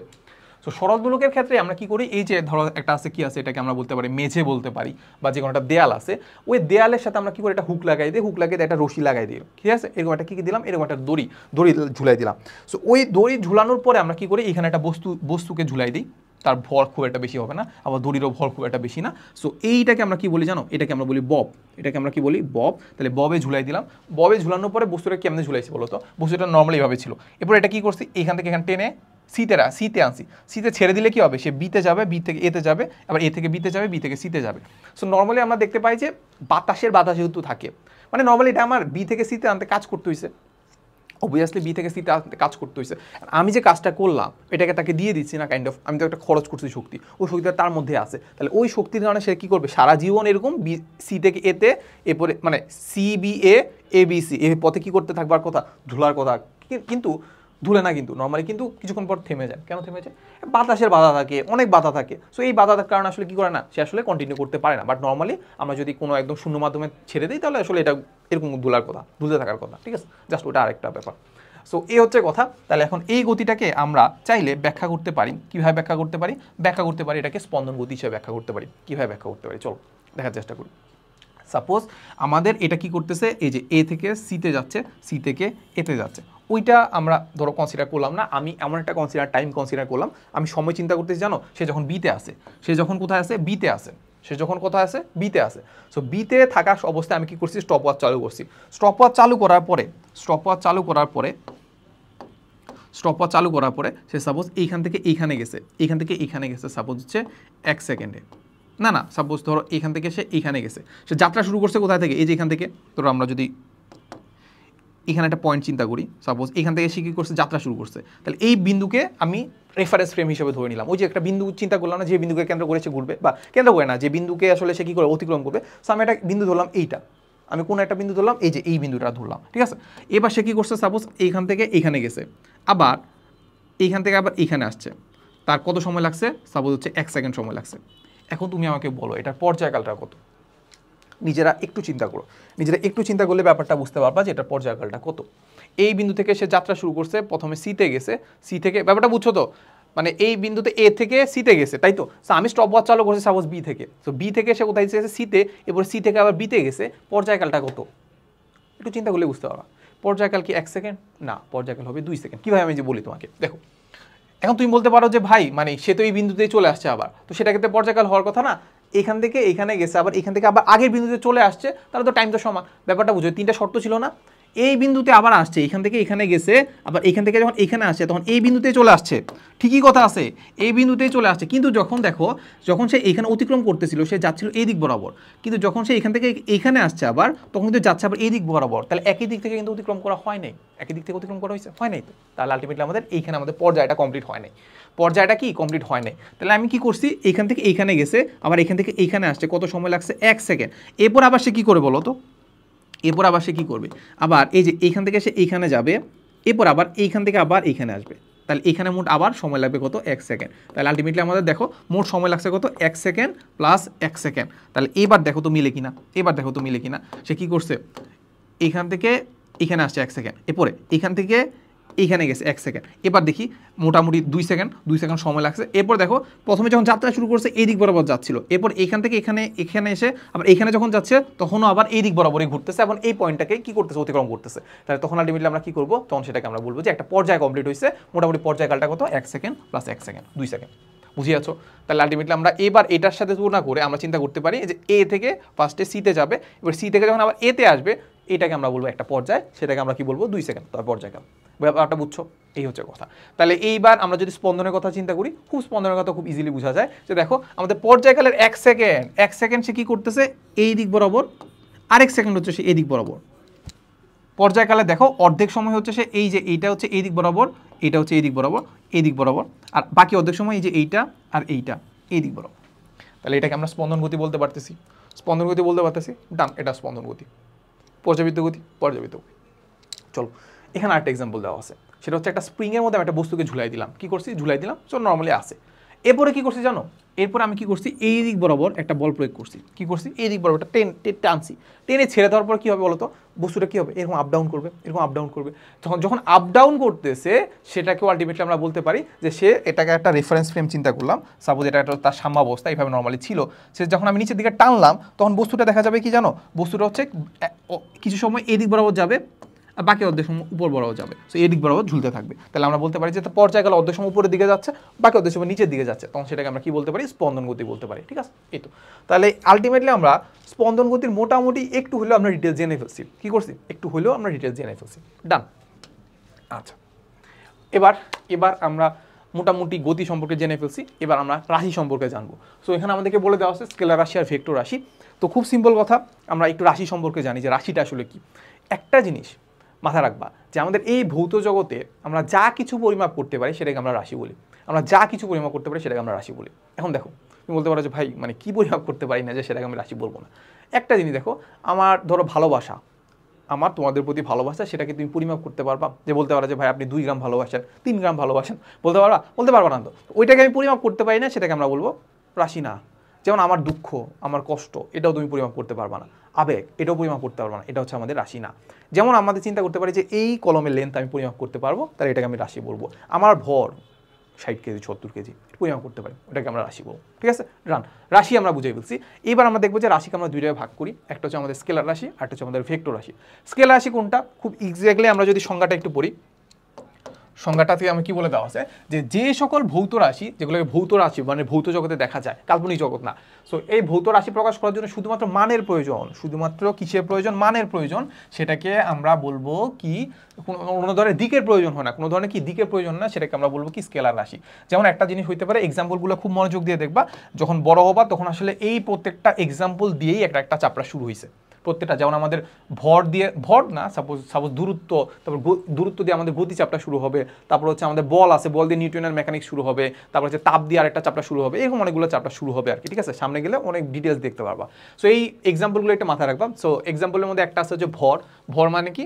আমরা যেটা মাপি আর কি। সো যেমন আমি বললাম যে আমার হচ্ছে ভর হচ্ছে 70 কেজি, তুমি কি বলবা যে ভাই আপনার মাথার দিকে 70 কেজি, নাকি হাতের দিকে 70 কেজি, নাকি ডান দিকে 70 কেজি, নাকি বাম দিকে 70 কেজি? এটা বলবা তুমি আমাকে? বলবা না তো। মানে ওজন মানে ভর তো আসলে ওজন, আমার কতটুকু পরিমাপ আছে, এটাকে আসলে আমার দিকের দরকার আছে? দরকার নাই তো। এরপর আমরা যদি দূরত্বের কথা চিন্তা করি, সে কতটুকু গেছে, ওইটা আসলে আমাদের ধরো হয়তো বা মাঝে মাঝে দূরত্বের প্রয়োজন নাও হইতে পারে, এই হচ্ছে কথা, মানে সরি দিকের প্রয়োজন নাও হইতে পারে। সো ধ্রুতি, এগুলো হচ্ছে আমাদের কি বলতো, এগুলো হচ্ছে আমাদের স্কেলার রাশি। সো যেমন দূরত্বের কথা যদি আমরা চিন্তা করি, এটা কি লিখছে আমি জানি না, যাই হোক। সো দূরত্বকে আমরা ডি দ্বারা প্রকাশ করি, ডিস্টেন্স, ওইটাকে জাস্ট আমাদের একক যদি চিন্তা করি সেটা হচ্ছে আমাদের মিটার। আর হচ্ছে আমরা যদি মিটারকে যদি আমরা মাত্রায় প্রকাশ করি, সেটাকে আমরা কীভাবে প্রকাশ করি? শুধুমাত্র এল ধারা, লেন্থ। আচ্ছা, এরপর আমরা দেখে যাই ভেক্টর রাশির ক্ষেত্রে আলটিমেটলি আমরা এখানে বুঝতে পারলাম যে এটাতে আমাদের মানেরও প্রয়োজন হয়, আবার দিকেরও প্রয়োজন হয়। কিসের প্রয়োজন হয়? মানেরও প্রয়োজন হয়, দিকেরও প্রয়োজন হয়। সেটাকে আমরা কি বলবো? সেটাকে আমরা বলবো ভেক্টর রাশি। এক্সাম্পলগুলো আমরা দেখি, সেখানে আলটিমেটলি আমাদের সরণ আছে, বেগ আছে, ত্বরণ আছে, আরও কিছু জিনিস আছে, যেমন হচ্ছে ওজন আছে। আমরা যে ভরটা আছে না, ওই ভরটা আর ওজন তো সেম না, এটা তো জানো, এটা তো পড়ে আসার কথা। এখানে আরও এক্সাম্পল আছে কি, যেমন হইতে পারে বল বা ওজন। ঠিক আছে, সো আমাকে কোন দিকে ফোর্স দিচ্ছে, আমাকে 5 নিউটন বল প্রয়োগ করতেছে, ঠিক আছে, কোন দিকে বল প্রয়োগ করতেছে সেটা তো জানা ইম্পর্টেন্ট। সো ওই আলটিমেটলি ওই বলটাকে আমরা কি বলবো? বলটাকে আমরা বলবো ভেক্টর রাশি। এরপরে আমরা যদি সরণের কথা চিন্তা করি, সরণ তো আমরা একটু ডিটেলসে জানবো, ওইটা আমি জানলাম না। সাপোজ আমরা বেগ বললাম, সো বেগ বললাম যে সে 5 মিটার পার সেকেন্ড বেগে যাচ্ছে, কোন দিকে যাচ্ছে ওটা তো ইম্পর্টেন্ট। সো যখন আলটিমেটলি আমাদের কোনো দিকের প্রয়োজন হবে, উত্তর দিকে দক্ষিণ দিকে বলবো, তখন সেটাকে আমরা বলবো ভেক্টর রাশি। ঠিক আছে, আচ্ছা, সো এইগুলোর আমরা এখানে দেখলাম না। ভেক্টর রাশিকে প্রকাশ করার জন্য আসলে আলটিমেটলি আমরা এইভাবে প্রকাশ করতে পারি। এগুলা ধরো আমি চিন্তা করলাম যে সাপোজ আমি এস নামে একটা সরণ ভেক্টর, ঠিক আছে, এস কি সরণ ভেক্টর সাপোজ। সো এইটাকে আমি চাইলে এইভাবে তীর চিহ্ন দিলে এটা বোঝায় ভেক্টর রাশি। এরপরে এখানে উপরে একটা দিলে বার দিলে এটাকেও ভেক্টর রাশি প্রকাশ করা যায়। আবার আমি যদি নিচের দিকে দিই, এটাও ভেক্টর রাশি। আবার আমাদের বইতে সাধারণত এরকম এরকম বোল্ড আকারে লেখা থাকে, বোল্ড মোটা হরফে লেখা থাকে। মোটা হরফে যদি লেখা থাকে তাহলে সেটাকে আমরা কি বলবো? সেটাকে আমরা বলবো ভেক্টর রাশি। ঠিক আছে, আচ্ছা, ওকে। সো এবার আমরা যেটা দেখবো সেটা হচ্ছে আমাদের দূরত্ব আর সরণ। এবার আমরা কি দেখবো? মেইনলি দূরত্ব আর সরণ। তো খুবই সিম্পল কথা, এটা নিয়ে আসলে খুব একটা মানে আলোচনা করার তেমন কিছু নেই, এটা তোমরা মোটামুটি জানো যে দূরত্ব বলতে বোঝায় যে সে আসলে কতটুকু পথ অতিক্রম করছে। ঠিক আছে, সো এক্সাম্পল দেখো, কোনো একটা বস্তু পারিপার্শ্বিকের সাপেক্ষে অবস্থানের যে পরিবর্তনের যে দূরত্বটা, সেটাকে আমরা বলি দূরত্ব, মানে কতটুকু পথ অতিক্রম করছে সেটাই। এক্স্যাক্টলি আমরা দেখতে পাচ্ছি যে কোনো একটা ব্যক্তি, কোনো একটা কি করছে, কোনো একটা ব্যক্তি এ থেকে এভাবে এভাবে এভাবে এভাবে এভাবে এভাবে এভাবে এভাবে এভাবে মোট সাপোজ আমি চিন্তা করলাম যে 20 মিটার অতিক্রম করছে। ঠিক আছে, এই যে এই পথটা পুরাটা যে অতিক্রম করলো না, ওটাকে আমরা কি বলবো? ওটাকে আমরা বলবো দূরত্ব। এটা হচ্ছে কত? 20 মিটার। আচ্ছা, এইটাকে একক হবে মিটার, অবশ্যই একক মিটার হবে। মাত্রার কথা যদি চিন্তা করি, মাত্রা হচ্ছে আমাদের লেন্থ, এল। আচ্ছা, এরপরে এটা হচ্ছে আমাদের কি মানটা কিভাবে বের করে? মোট অতিক্রান্ত দূরত্ব দ্বারা। শুধুমাত্র মান লাগতেছে, শুধুমাত্র কি মান লাগতেছে, এটা আসলে কোনো ধরনের দিক নাই, কারণ দিক তো বারবার চেঞ্জ হচ্ছে, একবার এদিকে যাচ্ছে, একবার এদিকে যাচ্ছে, একবার এদিকে যাচ্ছে, একবার এদিকে যাচ্ছে, তাহলে এটা কোনো নির্দিষ্ট কোনো দিক নাই, তাহলে এটা আসলে আমাদের কি দিক কনসিডার করা লাগে না। ডান, সে এতটুকু পথ অতিক্রম করছে, ডান, এতটুকু বললেই হলো। আচ্ছা, এরপর আরেকটা কনসেপ্ট হচ্ছে আমাদের সরণ। সরণটা খুব সিম্পল কথা, যে সে প্রথম পয়েন্ট থেকে লাস্ট পয়েন্ট, প্রথম অবস্থান থেকে লাস্ট পয়েন্ট পর্যন্ত যে দূরত্বটা অতিক্রম করছে, সরল রৈখিক যে দূরত্বটা অতিক্রম করছে, সেটাকে আমরা বলবো সরণ। ঠিক আছে, আচ্ছা, সো সাপোজ আমরা চিন্তা করলাম সে এ পয়েন্ট থেকে বিতে গেছে, তাহলে এ থেকে বি পর্যন্ত আমি কি করব, একটা তীর চিহ্ন এঁকে দিব, বা এটাকে আমরা বলি যে সরলরৈখিক একটা দূরত্ব অতিক্রম করব, ঠিক আছে। তো এই যে পথটা সেটা সাপোজ আমি দেখলাম যে 10 মিটার, তাহলে এই যে 10 মিটার অতিক্রম করলো না, সেটা হচ্ছে আমাদের সরণের মান। আর দিক কোন দিকে হবে, প্রথম পয়েন্ট থেকে শেষ বিন্দুর দিকে। এই যে একটা তীর চিহ্ন দিলাম না, এই যে তীর চিহ্ন, এই যে একটা তীর চিহ্ন আরেকটা দিয়ে দিই সাপোজ, তাহলে এ থেকে বি পর্যন্ত হচ্ছে সরণের দিক, আর সরণটা কোনটা, সরণের মানটা কোনটা হবে, এই যে এখান থেকে একটা সরলরেখা বরাবর এই এতটুকুর মানটা বের করবা, মানটা হচ্ছে 10 মিটার পাচ্ছি। ডান। আচ্ছা, তাহলে আলটিমেটলি আমরা একটু পড়ে ফেলি যে সরণ বলতে আসলে কি বোঝায়, কোনো একটা নির্দিষ্ট দিকে একটি বস্তুর পারিপার্শ্বিকের সাপেক্ষে না না না না না হ্যাঁ ও হ্যাঁ ঠিক আছে ঠিক আছে ঠিক আছে, এটা নির্দিষ্ট দিকে, একটা নির্দিষ্ট দিক লাগবে। তো আমি যাচ্ছি কোথায়, আমি যাইতে চাই কোথায়, এ বি এর দিকে, এ যাইতে চায় কোথায়, বি এর দিকে, তাহলে আমি বি এর দিকে ডিস্টেন্স মাপবো, শেষ। এটা হচ্ছে আমাদের সরণ। তো সরণের মানও সেম মিটার, মাত্রাও সেম এল, কিন্তু দূরত্বটা কেমন হবে, মানে মানটা কেমন হবে, ন্যূনতম দূরত্ব, একদম লোয়েস্ট দূরত্বটা। তুমি চিন্তা করতে পারো যে ভাই এইখান থেকে যে এই যে ডিস্টেন্স যেটা আছে, এই যে এ থেকে বি এর যে ডিস্টেন্সটা, সেটা লোয়েস্ট কতটুকু, তুমি দেখো এখানে একটা দূরত্ব মাপো, এই একটা দূরত্ব মাপো, দেখবা যে সবচেয়ে লোয়েস্ট দূরত্ব হচ্ছে এই সরলরেখা বরাবর যে দূরত্বটা, এই সরলরেখা বরাবর যে দূরত্বটা, সেটাই হচ্ছে একদম লোয়েস্ট দূরত্ব। অ্যান্ড এটাই হচ্ছে আমাদের কি সরণের মানটা, সেটাই হচ্ছে সরণের মান। আর দিকটা কোন দিকে হবে, আদি অবস্থান থেকে একদম প্রথম পয়েন্ট থেকে একদম শেষ অবস্থানের দিকে, ঠিক আছে। আচ্ছা ওকে, এইবার আমরা দেখব হচ্ছে আমাদের দ্রুতি বা সময়ের সাথে কোনো বস্তুর মানে সংজ্ঞাটা হচ্ছে এটা, যে সময়ের সাথে যদি আমাদের কোনো বস্তুর অবস্থানে চেঞ্জ হয়, সময়ের সাথে কোনো একটা বস্তুর অবস্থানে যদি চেঞ্জ হয়, সেটাকে আমরা কি বলি, কতটুকু চেঞ্জ হচ্ছে অবস্থানের চেঞ্জ সময়ের সাথে, সেটাকে আমরা বলি দ্রুতি। মানে কাইন্ড অফ হচ্ছে আমাদের কতটুকু দূরত্ব অতিক্রম করছে সময়ের সাপেক্ষে, বা একক সেকেন্ডে বা একক যে কোনো একটা এককে ওই কতটুকু দূরত্ব অতিক্রম করছে, সেটাকে আমরা বলবো কি দ্রুতি, ঠিক আছে। সো এটা দেখতেই বোঝা যাচ্ছে আমি যখন এটা দূরত্ব অ্যাপ্লাই করতেছি, তাই এটা আমাদের স্কেলার আছে, এটা আমি কোনো ধরনের দিক নাই। সো এটাকে আমরা এইভাবে লিখি, যে ভি ইজ ইকুয়াল টু আমাদের del D by del T. আচ্ছা, এখন আমাদের ডেল টি কেন ইউজ করা হয়েছে বলতো, ডেল টি মানে হচ্ছে সাপোজ আমি চিন্তা করলাম যে আমি স্টপওয়াচ যখন চালু করছি সাপোজ 0 সেকেন্ডে, এরপর আস্তে আস্তে যখন গেছে সাপোজ আমি 1 সেকেন্ডে, সে 1 সেকেন্ডে সে সাপোজ আমি কোনো একটা রেফারেন্স ফ্রেম থেকে 2 মিটার অতিক্রম করছে, ঠিক আছে। এরপরে যখন আমি 3rd সেকেন্ডে চলে গেছি, 3rd সেকেন্ডে আমি দেখছি সে মোটামুটি আসলে 3 মিটার অতিক্রম করছে। তাহলে আলটিমেটলি সে আসলে এই যে আমি যে স্টপওয়াচ চালু করছি, ওই স্টপওয়াচের মাঝখানে সময় কতটুকু অতিবাহিত হয়েছে 3 - 1, এটা কি তো অলরেডি আমরা ডেল টি বলি। তাহলে এখানে কত অতিক্রম করছে, 2 সেকেন্ড, এখানে অতিবাহিত কত হয়েছে 2 সেকেন্ড। তাহলে এই যে 1 সেকেন্ডে বের করছি, 3 সেকেন্ডে বের করছি, তাহলে মধ্যবর্তী সময় কতটুকু, 2 সেকেন্ড, 3 - 1, এটাকে আমরা বলবো ডেল টি, সময়ের যে পরিবর্তনটা। এখন দেখবো যে কতটুকু অবস্থান চেঞ্জ করছে, এটা যে কোনো একটা রেফারেন্স ফ্রেম, সাপোজ গাছ থেকে প্রথমে ছিল 2 মিটার দূরে, এরপর 3 মিটার দূরে চলে গেছে, তাহলে সে কতটুকু দূরত্ব অতিক্রম করছে, সেটা হচ্ছে আমাদের 1 মিটার। সেটাকে কিভাবে লিখতে পারি, 3 - 2, সেটাকে আমরা কি বলতে পারি, সেটাকে আমরা বলতে পারি ডেল ডি, মানে সে কতটুকু দূরত্ব অতিক্রম করছে, সিম্পল কথা, ঠিক আছে। আচ্ছা, তো এই আলটিমেটলি আমরা বলতে পারি যে সে একক সেকেন্ডে কতটুকু দূরত্ব অতিক্রম করছে, সেটার জন্য কি করতে হবে, ডেল ডিকে ডেল টি দ্বারা ভাগ করতে হবে। ডান। এটাকে আমরা কি বলবো, দ্রুতি। ওই দ্রুতির একক কি হবে, একক হবে মিটার পার সেকেন্ড, কারণ আমরা ডি এর একক জানি হচ্ছে মিটার, আর টি এর একক জানি সেকেন্ড, তাহলে মিটার পার সেকেন্ডই হয়ে যাবে আমাদের কি বলতো দ্রুতির একক। তাহলে দ্রুতির একক দেখছি মিটার পার সেকেন্ড। এরপরে মাত্রাটা যদি আমরা বের করতে চাই, মাত্রা কি হবে, জাস্ট এম এর মাত্রা বের করি। এম এর মাত্রা কি, এম এর মাত্রা হচ্ছে এল, সেকেন্ডের মাত্রা কি টি, তাহলে এল টি ইনভার্স 1 বা এল বাই টি হচ্ছে আমাদের মাত্রা, ঠিক আছে। আচ্ছা, এরপরে চলে যাবো আমাদের ভেলোসিটিতে। খুব ইজিলি আমরা বুঝতে পারি যে আমাদের দ্রুতি যেখানে আসলে কোনো ধরনের দিকের কনসার্ন না, বা দিক নিয়ে আমরা আলোচনা করি নাই, বেগে আমরা দিক নিয়ে আলোচনা করব। কি করবো আমরা, বেগে দিক নিয়ে আলোচনা করবো। এখানে একটা জাস্ট সময়ের সাথে নির্দিষ্ট দিকে অ্যাপ্লাই করে দিব। কি করে দিব, একটা নির্দিষ্ট দিক কি করে দিলাম, একটা নির্দিষ্ট দিক অ্যাপ্লাই করে দিলাম। তো একটা নির্দিষ্ট দিকে কোনো একটা বস্তুর অবস্থানের যে পরিবর্তনের হারটাকে, সেটাকে আমরা কি বলবো, অবস্থানের পরিবর্তন হার। কিন্তু হার মানে কি, টাইম দিয়ে ভাগ দিতে হবে, একক সেকেন্ডে বের করতে হবে, ঠিক আছে। তাহলে এটা ক্ষেত্রে আমাদের সেম কেস, বাট আমাদের ডেল ডি এর জায়গায় এখানে হবে ডেল এস। ডেল ডি এর জায়গায় এখানে কি হবে, ডেল এস। ডেল এস কি, ডেল এস দ্বারা বোঝা হচ্ছে স্মরণের পরিবর্তন। এস দ্বারা কি বোঝায়, স্মরণ। এস দ্বারা কি বোঝায়, স্মরণ। স্মরণের ক্ষেত্রে আলটিমেটলি একটা দিক ছিল না, এই হচ্ছে কথা। তাহলে আলটিমেটলি আমরা সময়ের সাপেক্ষে কতটুকু তার স্মরণ হয়েছে, সেটাকে আমরা কি বলে দিব, বেগ। তাহলে একটা নিজস্ব একটা দিক থাকবে, এই তো ডান। তাহলে এইটার ক্ষেত্রে আমাদের সেম কেসই হবে। সেক্ষেত্রে আলটিমেটলি আমাদের বলা যায় যে এখানে আমাদের কি হবে, এটা হবে একক হবে মিটার পার সেকেন্ডই হবে, জাস্ট লিটার এল টি ইনভার্স 1ই হবে, জাস্ট একটা দিক অ্যাড হয়ে যাবে, জাস্ট এতটুকুই, শেষ। এটাকে আর আমরা খুব একটা চিন্তা করলাম না, কি চিন্তা করলাম না, চিন্তা করলাম না। সাপোজ আমি চিন্তা করলাম যে 3 মিটার পার সেকেন্ড, আর এটাকে আমি কি বলবো 3 মিটার পার সেকেন্ড উত্তর দিকে বা দক্ষিণ দিকে, উত্তর দিকে বা কি দক্ষিণ দিকে, শেষ। এতটুকু চিন্তা করলেই হইলো, ডান। আচ্ছা, এরপরে দেখি, এরপরে আমরা এবার একটু বেগের প্রকারভেদ দেখব। বেগকে আসলে আমরা কয়টা ভাবে ভাগ করতে পারি এটা আমরা একটু দেখার চেষ্টা করব। সো একটা প্রথমে আছে সমাবেগ, না এটা হবে সমবেগ। সো সমবেগ বলতে বোঝায় বেগের আগে একটা সম আছে। সম মানে কি? সম মানে হচ্ছে সমান। তাহলে বেগ যদি অলওয়েজ, আমি যদি গতিশীল থাকি, গতিশীল থাকা অবস্থায় যদি আমাদের বেগের চেঞ্জ না হয়, বেগের যদি আমি চেঞ্জ না করি, সবসময় বেগ সেমই রাখি, সেটাকে আমি সমান বেগ বলবো। তো এক্স্যাক্টলি দেখো, সময়ের সাথে কোনো বস্তু স্মরণের হারটাকে আমরা কি বলি? ভেলোসিটি। অপরিবর্তিত থাকলে সেটাকে আমরা বলি বেগ। আচ্ছা, তুমি এখন বলো তো, বেগটা আসলে আমাদের অবশ্যই কি ভেক্টর রাশি, ওটা একটা কি আছে, মানও আছে, দিকও আছে।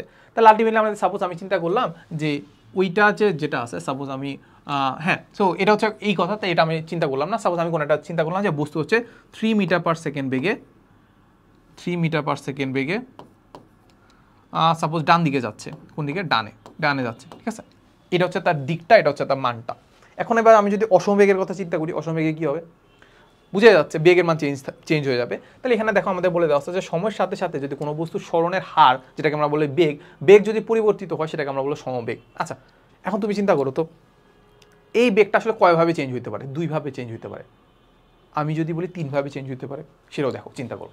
সো আমি যেটা চিন্তা করলাম যে কোনো একটা বস্তু 3 মিটার পার সেকেন্ড বেগে ডান দিকে যাচ্ছে, আমি তার দিকটা চেঞ্জ করে দেবো, যে ডান দিকে না যায় সে এখন বাম দিকে যাবে। তাহলে কি তার বেগ চেঞ্জ হয়েছে না? বেগ চেঞ্জ হয়ে গেলে কি সেটাকে সমবেগ হবে? না, অসমবেগ হবে। এরপরে আমি যদি চিন্তা করলাম যে না, আমি দিকটা সেম রাখলাম, সে ডান দিকে যাবে, তার ভেলোসিটির মানটা কমাই দিব। সেটা হচ্ছে suppose 2 metre per second, 2 metre per second বেগে ডান দিকে যাচ্ছে, তাহলে কি তার বেগটা সেম আছে? সেম নাই। এবার আমি চিন্তা করলাম যে না, অন্যভাবে কাজ করব। কি করবো? আমি দুটোটাকে চেঞ্জ করে দিব। 3 মিটার পার সেকেন্ড বেগে না গিয়ে সে 5 মিটার পার সেকেন্ড বেগে যাবে, ডান দিকে না গিয়ে সে বাম দিকে যাবে। তাহলে বলো তো তার বেগটা চেঞ্জ হয়েছে কিনা? তার বেগটা স্টিল চেঞ্জ হয়েছে। তাহলে এই যে আমি বলতেছি না যে সমবেগে যাবে, এটা হচ্ছে অসমবেগে যাবে। তাহলে এই অসমবেগটা আসলে কয়ভাবে হইতে পারে? ভেলোসিটির যে চেঞ্জটা, সেটা 2-3 ভাবে হইতে পারে। একটা হচ্ছে মানে, আরেকটা হইতে পারে দিকে, আরেকটা হইতে পারে কি মান এবং দিক। মান এবং দিক কি? উভয়, ঠিক আছে, ডান। এরপরে দেখি, এবার আমরা দেখবো খুব সিম্পল কথা, আমরা এবার দেখবো হচ্ছে আমাদের গড় বেগ। এবার আমরা দেখবো হচ্ছে কি গড় বেগ আর গড় দ্রুতি। সো এই ক্ষেত্রে আলটিমেটলি আমাদের খুব একটা আলোচনা করবো না, কারণ আলটিমেটলি আমরা যা ভেলোসিটি বের করি না, যে সূত্র দিয়ে ভেলোসিটি বের করি না, ওগুলো সবগুলো এক্স্যাক্টলি বেগই। এটা কি মানে গড় বেগই, ঠিক আছে। আর আমরা যেটা বের করি হচ্ছে দ্রুতি, সেটাও আর এক্স্যাক্টলি আসলে গড় দ্রুতি। কারণ এক্স্যাক্টলি আমি সাপোজ আমি চিন্তা করলাম যে একটা গাড়ির কথা চিন্তা করলাম। সো গাড়ি সাপোজ আমি 0 সেকেন্ড থেকে শুরু করলাম, 0 সেকেন্ডে তার ভেলোসিটি ছিল 0 সেকেন্ডে তার ভেলোসিটি ছিল কত? 0। এরপরে আমি চলে গেলাম 10 সেকেন্ডে, 10 সেকেন্ডে তার ভেলোসিটি হয়ে গেছে 20 মিটার পার সেকেন্ড। কত হয়ে গেছে? 20 মিটার পার সেকেন্ড। তাহলে আলটিমেটলি আমরা কি করতে পারি? এখান থেকে আমরা খুব ইজিলি বের করতে পারি যে সাপোজ হচ্ছে 10 সেকেন্ডে সে কি করছে, তার ভেলোসিটি এত 20 মিটার পার সেকেন্ড হয়েছে। এখন 20 মিটার পার সেকেন্ড না বলে আমি যদি এরকম করি যে সে প্রথমে দূরত্ব অতিক্রম করছে 0 মিটার, এরপরে দূরত্ব অতিক্রম করছে 20 মিটার, 10 সেকেন্ড পরে দেখলাম যে সে কোথায় চলে গেছে? 20 মিটার দূরে চলে গেছে কোনো একটা রেফারেন্স ফ্রেম থেকে। তাহলে এখান থেকে আমরা কি বের করতে পারি? যে এখানে আসলে আমাদের টাইম হচ্ছে আমাদের 10 সেকেন্ড গেছে, এখানে সে দূরত্ব অতিক্রম করছে 20 মিটার। তাহলে তার দ্রুতি না, ধরো স্মরণই বের করলাম, স্মরণ কত হবে? 20 মিটার ভাগ হচ্ছে কি 10 সেকেন্ড, তাহলে কত হচ্ছে? 2 মিটার পার সেকেন্ড, ঠিক আছে। এখন ব্যাপারটা হচ্ছে যে এই 0 থেকে 10 সেকেন্ডের মাঝখানে সে কি তার ভেলোসিটি চেঞ্জ করে নাই? অনেক চেঞ্জ করছে, সে একবারে থামছে, বাড়ছে, থামছে, বাড়ছে, এরকম করতে পারে। সো এই যে করতেছে, এক্স্যাক্টলি কি আমি সঠিক মানটা পাচ্ছি এখানে যে আমি 2 মিটার পার সেকেন্ড বলতেছি, এটা কি এক্স্যাক্টলি সে সবসময় এটা ঠিক রাখতে পারতেছে? রাখতে পারতেছে না। তাহলে এই যে আমি যে একটা মোটামুটি একটা অন এন অ্যাভারেজ বলে দিলাম, ওইটাকে আমরা বলবো কি গড় বেগ। আর আমি এক্স্যাক্টলি ওই সময়ের কথা যদি চিন্তা করি, সাপোজ ওই 1 সেকেন্ডের কথা চিন্তা করলাম, খুব অল্প একটা সেকেন্ডের কথা চিন্তা করলাম, তাহলে ওই একটা সেকেন্ডটা যেটা বলবো সেটাকে আলটিমেটলি আমরা বলবো তাৎক্ষণিক বেগ। সেটাকে আমরা কি বলবো? তাৎক্ষণিক বেগ। সো এখানে আর আমরা খুব একটা ডিটেলস আলোচনা করলাম না, এটা আমাদের খুব একটা এখন কনসার্নও না। সো যেটা বললাম যে আমাদের এক্স্যাক্টলি ওই অল্প সময়ের জন্য আমরা যদি বের করি, সেটাকে আমরা বলবো বেগ বা ভেলোসিটি বা তাৎক্ষণিক বেগ। আর দ্রুতির কথা যদি চিন্তা করি, সেম কেস, গড় দ্রুতি বলবো না, তখন সেটাকে আমরা বলবো হচ্ছে দ্রুতি বা তাৎক্ষণিক দ্রুতি বলবো, ঠিক আছে। আর এক্স্যাক্টলি আমরা এরকম জাস্ট এই সময়কে এই যে এটাকে কি বলে, দূরত্বকে যদি আমরা টাইম দিয়ে ভাগ করে দেই, অ্যান্ড টাইমটা যদি এরকম বড় একটা সময়ের জন্য হয়, আরও বড় হইতে পারে। সো ওই বড় সময়ের জন্য যদি হয়, তাহলে আলটিমেটলি আমরা বলা যায় যে এখানে আলটিমেটলি আমরা এটা যেটা বের করছি অন অ্যান অ্যাভারেজ একটা বের করে দিয়েছি, যেটাকে আমরা বলবো গড় বেগ, ঠিক আছে। আচ্ছা, সো এবার এবার আমরা একটা জিনিস দেখবো, সেটা হচ্ছে আমরা আপেক্ষিক বেগ। সো আমাদের খুব একটা স্লাইড বাকি নাই। সো আমরা যেটা করি, আমি যেটা পার্সোনালি যেটা সাজেস্ট করি আর কি, সো আমাদের ব্রেনের কথা যদি চিন্তা করি, ব্রেন নর্মালি 45 থেকে 1 ঘন্টা পর্যন্ত কোনো একটা জিনিসের প্রতি কনসেন্ট্রেট করতে পারে। সো এই ক্ষেত্রে আলটিমেটলি আমরা যদি 45 মিনিট পরেও যদি পড়াশোনা করতে চাই, একদম জেদ করে পড়াশোনা করতে চাই, মনে হবে যে এটা যে মানে পড়তেছি ঠিক আছে, বাট মাথায় ঢুকতেছে না। সো এই জন্য আমি যেটা সাজেস্ট করি যে 45 মিনিট বা 1 ঘন্টা পরে তুমি নিজে একটু রেস্ট নেবা। সো রেস্ট নেওয়ার জন্য এটা না জাস্ট রিলস দেখতে চলে যাবা। সো যেটা করবা, একটু রেস্ট নিয়ে একটু মাথাটা একটু নিচের করে রাখবা, টেবিলের মধ্যে নোয়ায় রাখবা, বা একটু রেস্ট নিবা আর কি 5 সেকেন্ড, এরপরে ক্লাসটা করবা আর কি, ঠিক আছে। সো আমি নিজেও একটু পানি খেয়ে আসি, এর মাঝখানে তোমরা একটু ব্রেক নাও, দেন আবার আমরা শুরু করবো, ঠিক আছে। সো আমি ভিডিওটা একটু পজ করলাম, দেন আবার শুরু করিব। আচ্ছা, সো আমরা ব্রেকের পরে চলে আসলাম। সো আমিও নিজে একটু ব্রেক নিলাম আর কি। সো আমাদের এখন আমরা যেটা আলোচনা করবো সেটা হচ্ছে আমাদের আপেক্ষিক বেগ। সো বেগ তো আমরা জানি, বাট এখানে আপেক্ষিক বলতে আসলে কি বোঝাচ্ছে? খুব সিম্পল কথা, আপেক্ষিক বলতে হচ্ছে একজনের সাপেক্ষে আরেকজন। এখন দেখো, নর্মালি হচ্ছে আমি কিছুদিন আগে দিনাজপুর গেছিলাম। সো দিনাজপুর যাওয়ার ক্ষেত্রে আমাদের রেল লাইন দিয়ে মানে রেল পথ দিয়ে গেছিলাম আর কি।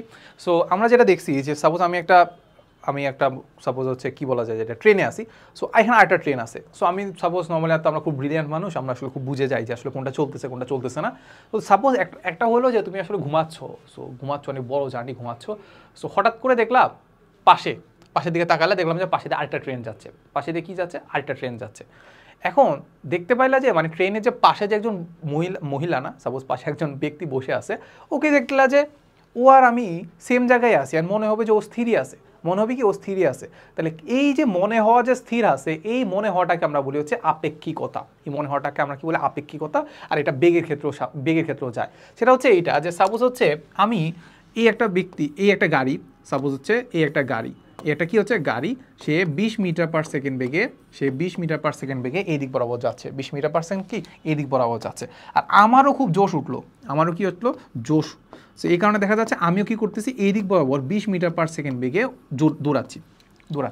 সো আমার কাছে কি মনে হবে যে এইখানে যে গাড়িটা আছে, এটা আমার সাপেক্ষে স্থির মনে হবে না? এটা আমার সাপেক্ষে কি মনে হবে? স্থির মনে হবে। সো এই যে আমার সাপেক্ষে স্থির মনে হয়, এটাকে আমরা বলি আপেক্ষিক বেগ। এটাকে আমরা কি বলি? আপেক্ষিক বেগ। ওর সাপেক্ষে আমার বেগ, আমার সাপেক্ষে ওর বেগ, ওইটাকে আমরা কি বলবো? আপেক্ষিক বেগ, ঠিক আছে। আচ্ছা, এই বেগটাকে বলতো আমার সাপেক্ষে যদি আমি চিন্তা করি, আমার সাপেক্ষে এই গাড়িটাকে কি মনে হবে? না আমি জানি যে সে চলতেছে, বাট আমরা নর্মালি দেখলে কি হবে? স্থির মনে হবে না?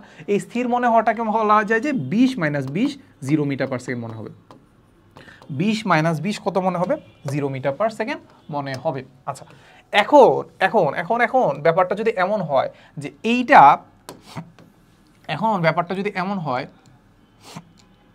যে এইটা 20 মিটার পার সেকেন্ড না হয়ে এইটা যাচ্ছে suppose 30 metre per second, 30 metre per second বেগে যাচ্ছে, আর আমি যাচ্ছি হচ্ছে 20 মিটার পার সেকেন্ড বেগে, ঠিক আছে। আচ্ছা, এখন এই ভেলোসিটি ব্যাপারটাতে একটু মানে কষ্ট লাগে মানে ব্যাপারটা বুঝতে, বাট এবার আমরা একটু চিন্তা করি যে না, আমি ভেলোসিটি চিন্তা করবো না। এবার আমরা কি চিন্তা করবো না? ভেলোসিটি চিন্তা করবো না।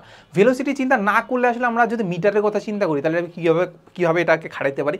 সিম্বল কথা, আমি প্রতি সেকেন্ডের কথা চিন্তা করবো। প্রতি সেকেন্ডে যে দ্রুত করে সেটাকে আমরা ভেলোসিটি বলতেছি। তাহলে প্রতি সেকেন্ডের কথা যদি আমরা চিন্তা করি, তাহলে এবার আমরা চিন্তা করলাম যে এবার সব কিছু আমরা 1 সেকেন্ড পর চিন্তা করবো। কি চিন্তা করবো? 1 সেকেন্ড পর চিন্তা করবো। 1 সেকেন্ডে এই গাড়িটা গেছে কত মিটার জানো? 30 মিটার গেছে। আর আমি কত মিটার গেছি? ওই সেম আগের ভেলোসিটিতে 20 মিটার গেছি। তাহলে বলো তো এইটা আমার সাপেক্ষে কতটুকু সামনে আছে? এইটা গাড়িটা আমার সাপেক্ষে কত মিটার সামনে আছে? 30 - 20 10 মিটার সামনে আছে। তাহলে আলটিমেটলি আমরা বলতে পারবো না যে আমি যদি স্থির থাকতাম তাহলে গাড়িটা কি হইতো? 10 মিটার পার সেকেন্ড বেগে সামনে যেত। আলটিমেটলি আমার সাপেক্ষে সে কি করতেছে? 10 মিটার পার সেকেন্ড বেগে সামনে যাচ্ছে। পার সেকেন্ডে, যে 1 সেকেন্ডের কথা চিন্তা করতেছে, তাহলে 10 মিটার পার সেকেন্ড বেগে সামনে দিয়ে যাচ্ছে, ঠিক আছে। তো এবার আমরা যদি আরেকটু বাড়াই, তাহলে সেম কেসই দেখা যাবে যে এটা যদি হয় 40 মিটার, তাহলে আলটিমেটলি আমরা দেখতে পাবো যে আমি 1 সেকেন্ডে 20 মিটার গেছি, সে 1 সেকেন্ডে 40 মিটার চলে গেছে। তাহলে সে আমার সাপেক্ষে কত মিটার? 20 মিটার পার সেকেন্ড বেগে সামনে দিয়ে যাচ্ছে। তাহলে এই যে আমার সাপেক্ষে আরেকজনের সাপেক্ষে, এটাকে আমরা বলি আপেক্ষিক বেগ। সো এটাকে আমরা কীভাবে বের করি? খুব সিম্পল কথা, আমি যার ভেলোসিটি বের করবো ওইটা থেকে আমার ভেলোসিটিটা বাদ দিয়ে দিব। বারবার সেম কাজই করতেছি। দেখো তো, 40 - 20 আমার ভেলোসিটিটা বাদ দিচ্ছি, যার সাপেক্ষে বের করতেছি তার ভেলোসিটিটা বাদ দিয়ে দিচ্ছি, ঠিক আছে। আচ্ছা, এখন যার সাপেক্ষে বের করতেছি তার ভেলোসিটি বাদ দিয়ে দেওয়া, এই ব্যাপারটাকে ইনফুচ্ছে আমরা ছোট থাকতে মানতাম, বাট এখন আমরা একটু মানবো না। এখন আমরা জানি যে বেগ একটা ভেক্টর রাশি। আমরা কি জানি বেগ একটা ভেক্টর রাশি। বেগ যখন একটা ভেক্টর রাশি হয়, ভেক্টর রাশিকে আমি নর্মালি বিয়োগ করতে পারি না। নর্মালি কি করতে পারি না, জাস্ট আমরা নর্মালি বিয়োগ করে দিলাম, এমন হচ্ছে না, এটাকে ভেক্টরেই বিয়োগ করতে হবে। সো ভেক্টর বিয়োগ তো আমরা দেখি নাই, এটা আমরা ইন্টারে দেখবো। ভেক্টর বিয়োগ যেহেতু দেখি না, একটা শর্টকাট তো লাগবে। শর্টকাট হচ্ছে সিম্পল কথা, আমি বেগের ক্ষেত্রে যে কোনো একদিকে পজিটিভ ধরবো, যে কোনো একদিকে নেগেটিভ ধরবো। দেখো ব্যাপারটা আমি আরেকবার বুঝাই। সাপোজ আমি একটা ভেলোসিটি বেগ করবো, আপেক্ষিক বেগ, এটাকে আমরা সাপোজ লিখি হচ্ছে এবি। এটাকে আমরা কি বললাম, এবি। দুইটা বস্তু আছে, একটা হচ্ছে আমাদের এ আর একটা বি, দুইটাই গতিশীল। এই যে ব্যাপারটা আছে না, এটাকে আমরা কি বলি জানো, এটাকে আমরা বলি হচ্ছে, এইটাকে আমরা বলি হচ্ছে বি এর সাপেক্ষে, এটাকে আমরা বলি হচ্ছে বি এর সাপেক্ষে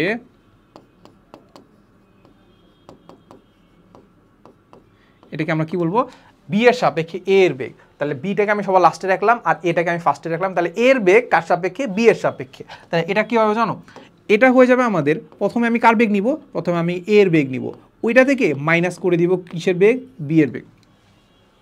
কার সাপেক্ষে, বি এর সাপেক্ষে। তাহলে বি এর ভেলোসিটিটাকে আমরা মাইনাস করে দিব, বাট অবশ্যই সেটা কিসে বলতো, ভেক্টরে।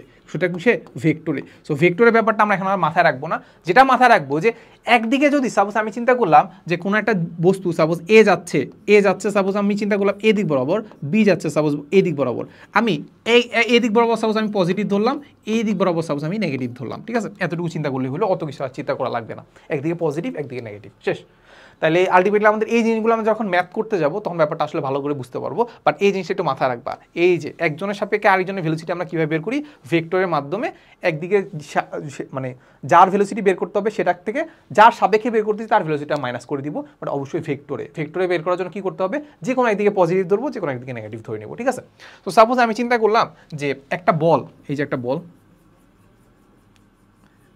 একটা বলের কথা চিন্তা করলাম, বলটা এই দিক বরাবর যাচ্ছে সাপোজ হচ্ছে 20 মিটার পার সেকেন্ড বেগে।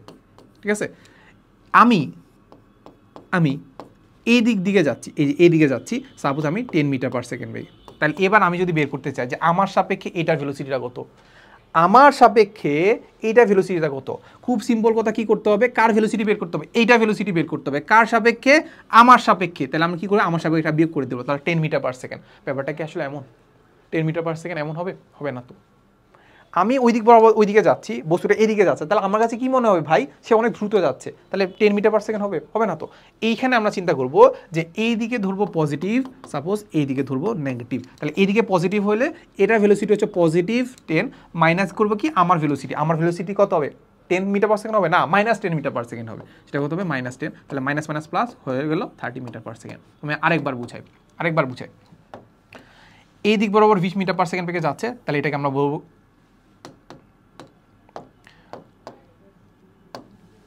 এই দিক বরাবর 20 মিটার পার সেকেন্ড বেগে যাচ্ছে, এটাকে ধরবো আমরা পজিটিভ, আর এই দিক বরাবর 10 মিটার পার সেকেন্ড বেগে যাচ্ছে, এটাকে ধরবো নেগেটিভ। ঠিক আছে, সো কি করতে হবে, এই 20 মিটার পার সেকেন্ড থেকে আমাদের -10 মিটার পার সেকেন্ড বিয়োগ করতে হবে।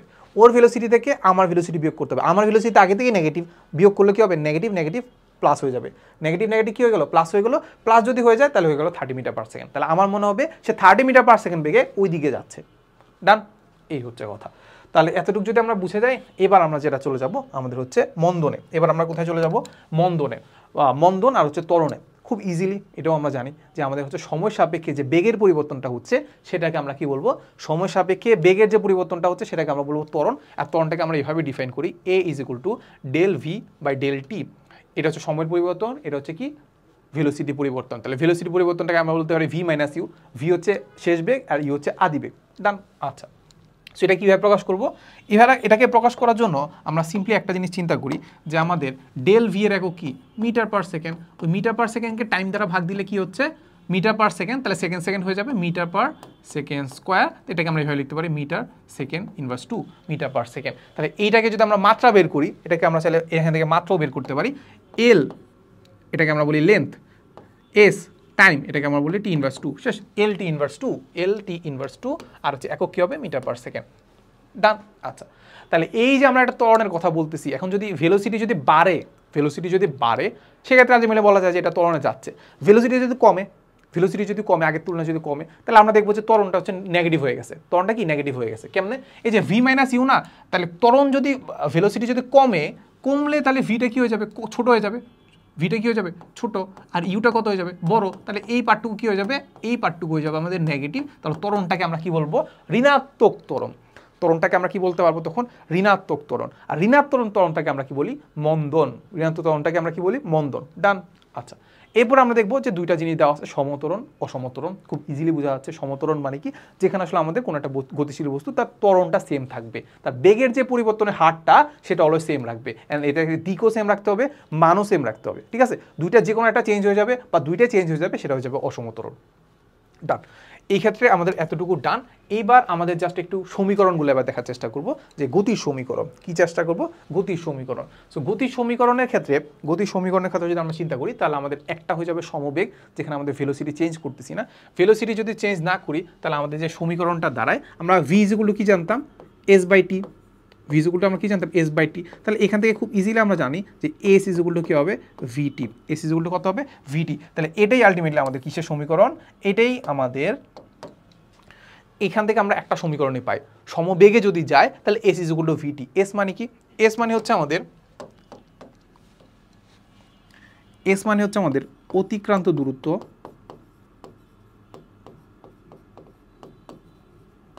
এস মানে হচ্ছে আমাদের অতিক্রান্ত দূরত্ব। ভি হচ্ছে যে ভেলোসিটিতে সে যাচ্ছিল, ঠিক আছে, তাহলে হচ্ছে তার বেগ, বা যেটাকে আমরা বলবো সমবেগ। আর টি হচ্ছে কি বলতো, অতিবাহিত সময়।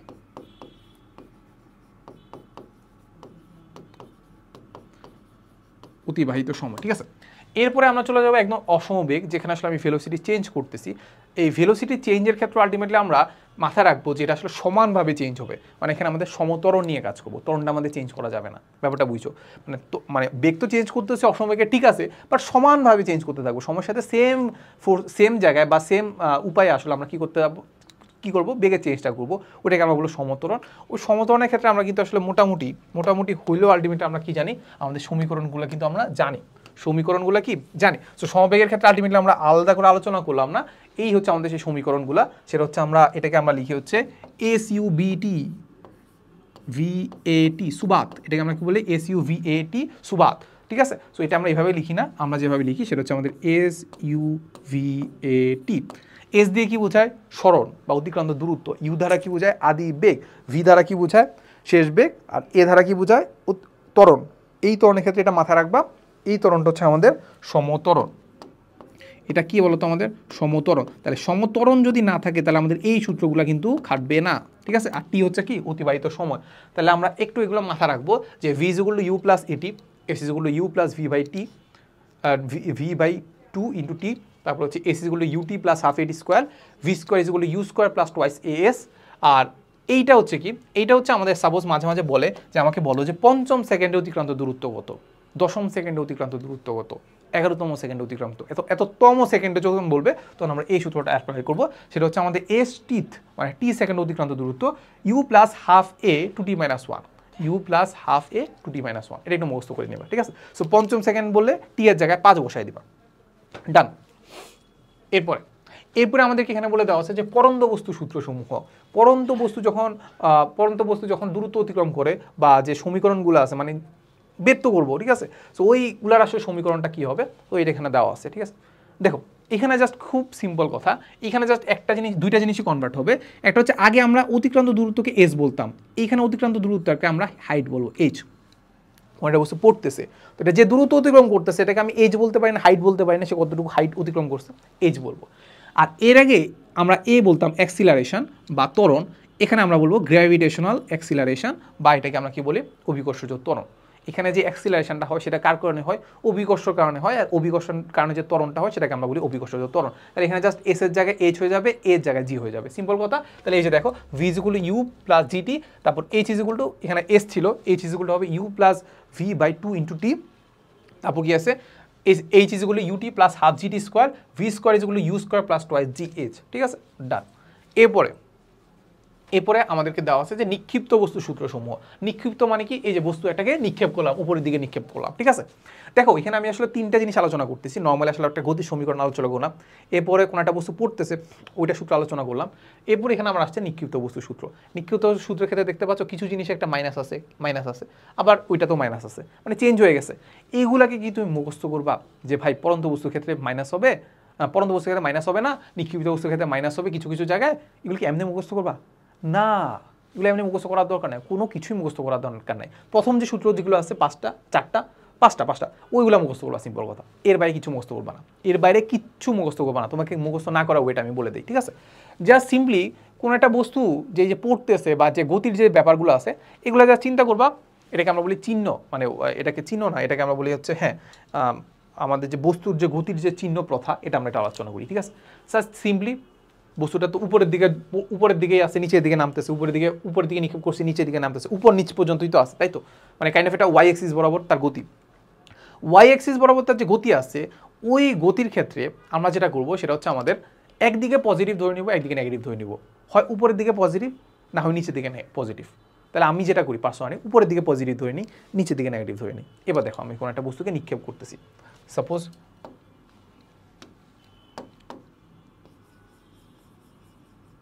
কোনো একটা বস্তু হচ্ছে আমাদের এইটা, এই বস্তুটা হচ্ছে সাপোজ আমি এভাবে নিক্ষেপ করলাম, যেটা সাপোজ আমি ইউ বেগে নিক্ষেপ করলাম, ইউ আদি বেগে নিক্ষেপ করলাম, ঠিক আছে? তুমি চিন্তা করো। এবার আমি ওই সূত্রগুলো লেখার চেষ্টা করি। দেখো সবার আগে আমি যে সূত্রটা জানি যে V is equal to U plus GT, আমি প্লাস মাইনাস কিছু দিলাম না, কিছু দিলাম না, ঠিক আছে? আচ্ছা, এখন দেখো সবার আগে আমি একটা নির্দিষ্ট একটা সময় নিলাম, ওই নির্দিষ্ট সময় আমি ভেলোসিটি বের করবো, ঠিক আছে? ভিটা বের করবো, ঠিক আছে? এখন দেখো আদিবেগ ইউ কি কোন দিকে বলো তো? ইউ উপরের দিকে না? উপরের দিকে তো, তাহলে পজিটিভ, এই যে পজিটিভ। জি কোন দিকে বলো তো? এখানে একটা ভেক্টর আছে, সেটা হচ্ছে জি কোন দিকে? জি তো অলওয়েজ নিচের দিকে, তাহলে এখানে একটা নেগেটিভ। শেষ। আমি জানি না ভি কোন দিকে হবে, রেখে দিলাম এইভাবে, তাহলে এটা কি হয়ে গেল বলো তো? V is equal to U minus GT. দেখো মিলছে কিনা? V is equal to U plus GT, দেখো, ঠিক আছে? এই তো, তাহলে এটা মিলে গেছে। চলো আরও দেখি। এবার দেখবো হচ্ছে ধরো 3 নাম্বারটা H is equal to U T half G T square, তাই না? যা সিম্পল কথা, ইউ কোন দিকে? উপরের দিকে, জি কোন দিকে? নিচের দিকে, তাহলে এতে শেষ। আবার এটা কথা চিন্তা করো, ভি কোন দিকে? যাই না আমি, আমি এটা বের করতে হবে। ইউ কোন দিকে? উপরের দিকে, পজিটিভ। জি কোন দিকে? নিচের দিকে, তাহলে নেগেটিভ। এবার দেখো তোমার মনে হইতে পারে যে ভাই এর আগেরটা একটু দেখান। দেখো এটার ক্ষেত্রে দেখো বস্তুটা আসলে কোথায় পড়তেছে? নিচের দিকে পড়তেছে। বস্তুটা কোথায় পড়তেছে? এই যে নিচের দিকে পড়তেছে। তাহলে এই নিচের দিকে যে পড়তেছে তার ইউ তো অলওয়েজ জিরোই হবে। ইউ তো আমরা জানি যে জিরো। আর যদি ধরো কোনো একটা বেগেই ফেললাম, তাহলে ইউ হচ্ছে নিচের দিকে, জিও হচ্ছে নিচের দিকে। তাহলে এবার আমরা একটু দেখি, ধরো এই সূত্রটা আমরা একটু দেখি। ভি তো আমি জানি না, ভিও আমরা বের করবো অবশ্যই। ইউ কোন দিকে? নিচের দিকে, তাহলে পজিটিভ। জি কোন দিকে? নিচের দিকে, পজিটিভ। শেষ। পজিটিভ নিচের দিকে। ও সরি, আমরা তো ধরছিলাম যে সবগুলো নিচের দিকে। তাহলে নিচের দিকে যদি আমরা চিন্তা করি, ইউ কোন দিকে? নিচের দিকে। জি কোন দিকে? নিচের দিকে। নিচের দিকে কি হয়ে গেল? মানে আমরা চিন্তা করলাম যে V square is equal to হচ্ছে U square twice G H. এবার চিন্তা করো, নর্মালি আমরা যদি একটা টি সময় পর বা কোনো একটা নির্দিষ্ট দূরত্ব অতিক্রম করার পর আমরা যদি ভেলোসিটি বের করতে চাই, তাহলে তুমি চিন্তা করো যে ভেলোসিটিটা কী হবে বলো তো? নর্মালি ভেলোসিটিটা নিচের দিকে তো যাওয়ার কথা। একটা নির্দিষ্ট সার্টেন দূরত্ব অতিক্রম করার পর যদি আমি এখানে একটা ভি পাই, তাহলে ওটা নিচের দিকে তো হওয়ার কথা। তাহলে আমি এখানে মাইনাস দিয়ে দিলাম। ইউ কোন দিকে? নিচের দিকে। দেখো জি কোন দিকে? নিচের দিকে। তাহলে আলটিমেটলি আমাদের পুরো জিনিস হয়ে গেছে V square is equal to U square plus GH. বাকি জিনিসগুলো অ্যাপ্লাই করতে পারো, বাকি জিনিসগুলো একটু করে দেখো, সবগুলো এরকমই আসবে, ঠিক আছে? সো অত কিছু চিন্তা করবো না, এটা কোন দিকে যাচ্ছে, কোন দিকে কি হচ্ছে, বাকি সব কিছু জাস্ট পজিটিভ নেগেটিভ যে বসাই দেবো, টান। আচ্ছা, ম্যাথ করতে গেলে আমরা একদম আসলে ডিটেলস জেনে ফেলবো। সো এটা নিয়ে আসলে আমাদের খুব একটা মানে ওরিড হওয়ার কিছু নাই। তো চলো, সো এবার দেখবো যে আমরা খাড়া যদি কোনো একটা বস্তুকে উপরের দিকে নিক্ষেপ করি, ওই নিক্ষেপ করার কিছু একটা সূত্র আমাদের একটু মুখস্থ করা লাগতে পারে। কোনো কিছু মুখস্থ লাগতে বলে কি এই মুখস্থ আমরা করে নিব, ঠিক আছে?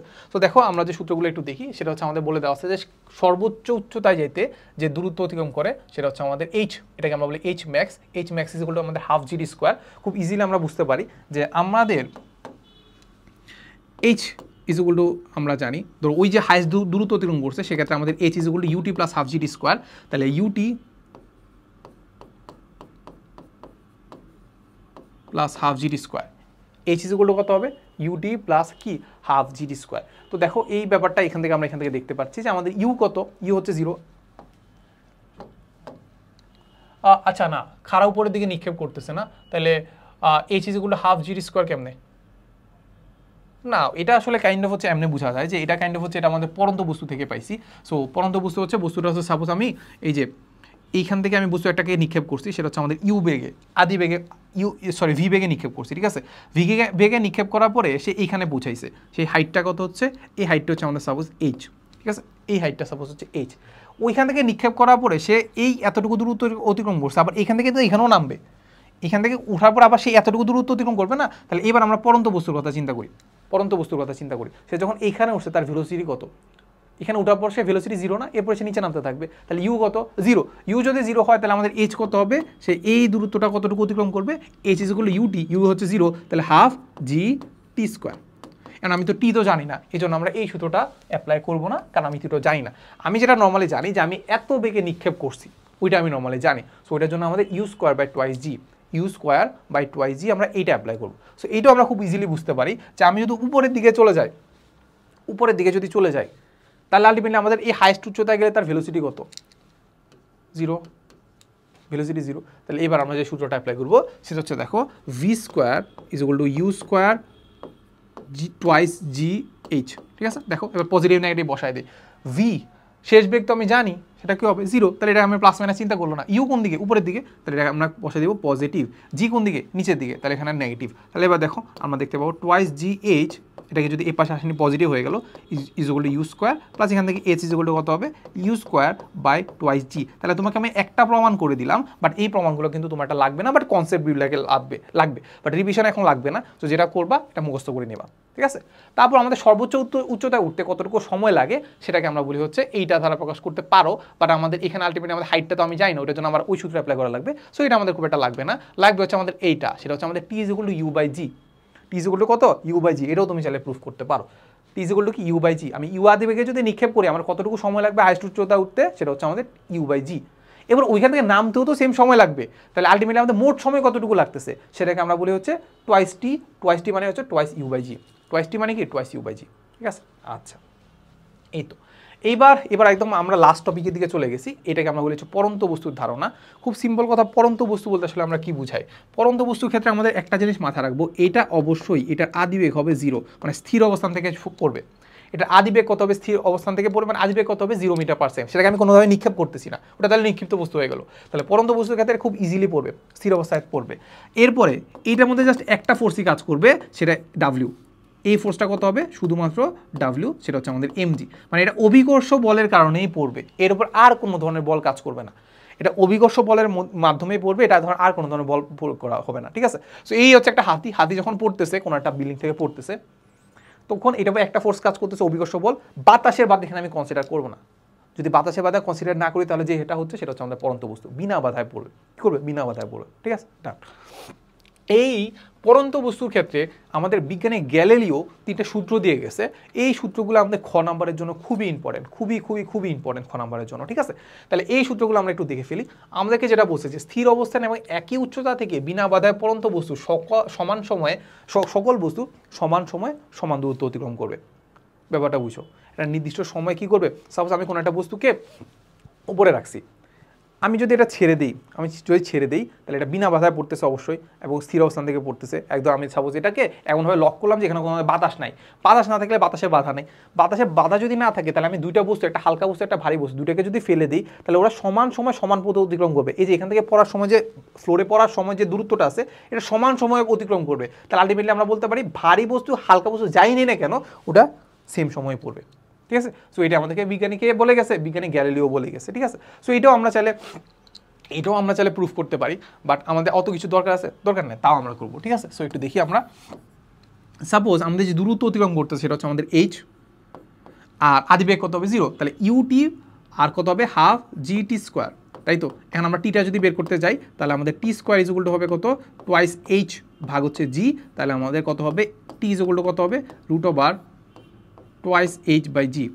তাহলে আমাদের দেখো এই টোয়াইস এইচ টি আমাদের যে অতিক্রান্ত যে সময়টা সেটা কার উপর ডিপেন্ড করতেছে, টোয়াইস এইচ বাই জি কোনোটা নির্দিষ্ট স্থানের ক্ষেত্রে জি তো কনস্ট্যান্ট। তারপর এইচের কথা যদি চিন্তা করি কত উচ্চতা থেকে ফেলে দিচ্ছে সেটা ইম্পর্টেন্ট। এখানে কোনো কি বস্তু ভরের কথা বলে দেওয়া আছে, বস্তু ভরের কথা বলে দেওয়া নেই, তাহলে এখানে আলটিমেটলি আমাদের যে কোনো ধরনের বস্তুই নেই না কেন ওরা সমান সময়ে সমান পথ অতিক্রম করবে, ডান। এরপরে 2 নম্বরে, স্থির অবস্থান থেকে বিনা বাধায় পড়ন্ত বস্তু নির্দিষ্ট সময় প্রাপ্ত বেগ ওই সময়ের সমানুপাতিক। এই যে ভি ইজ প্রপোর্শনাল টু টি, এটাও আমরা চাইলে বের করতে পারি। দেখো আমি জানি যে ভি ইজ ইকুয়াল টু কি জানি, V is equal to U plus GT, U plus কি জিটি, ঠিক আছে। এখন কোনো একটা বস্তু যদি বিনা বাধায় পড়ে এবং স্থির অবস্থান থেকে পড়ে তাহলে ইউ কত হবে, ইউ কত হবে বলো, ইউ হবে 0। তাহলে ইউ যদি 0 হয় তাহলে আমরা দেখতে পাচ্ছি ভি ইজ ইকুয়াল টু কত, জিটি। জি হচ্ছে কি, জি হচ্ছে কনস্ট্যান্ট। জি যদি কনস্ট্যান্ট হয় তাহলে আমরা বলতে পারি ভি ইজ প্রপোর্শনাল টু কত, টি। ভি ইজ কি প্রপোর্শনাল টু টি।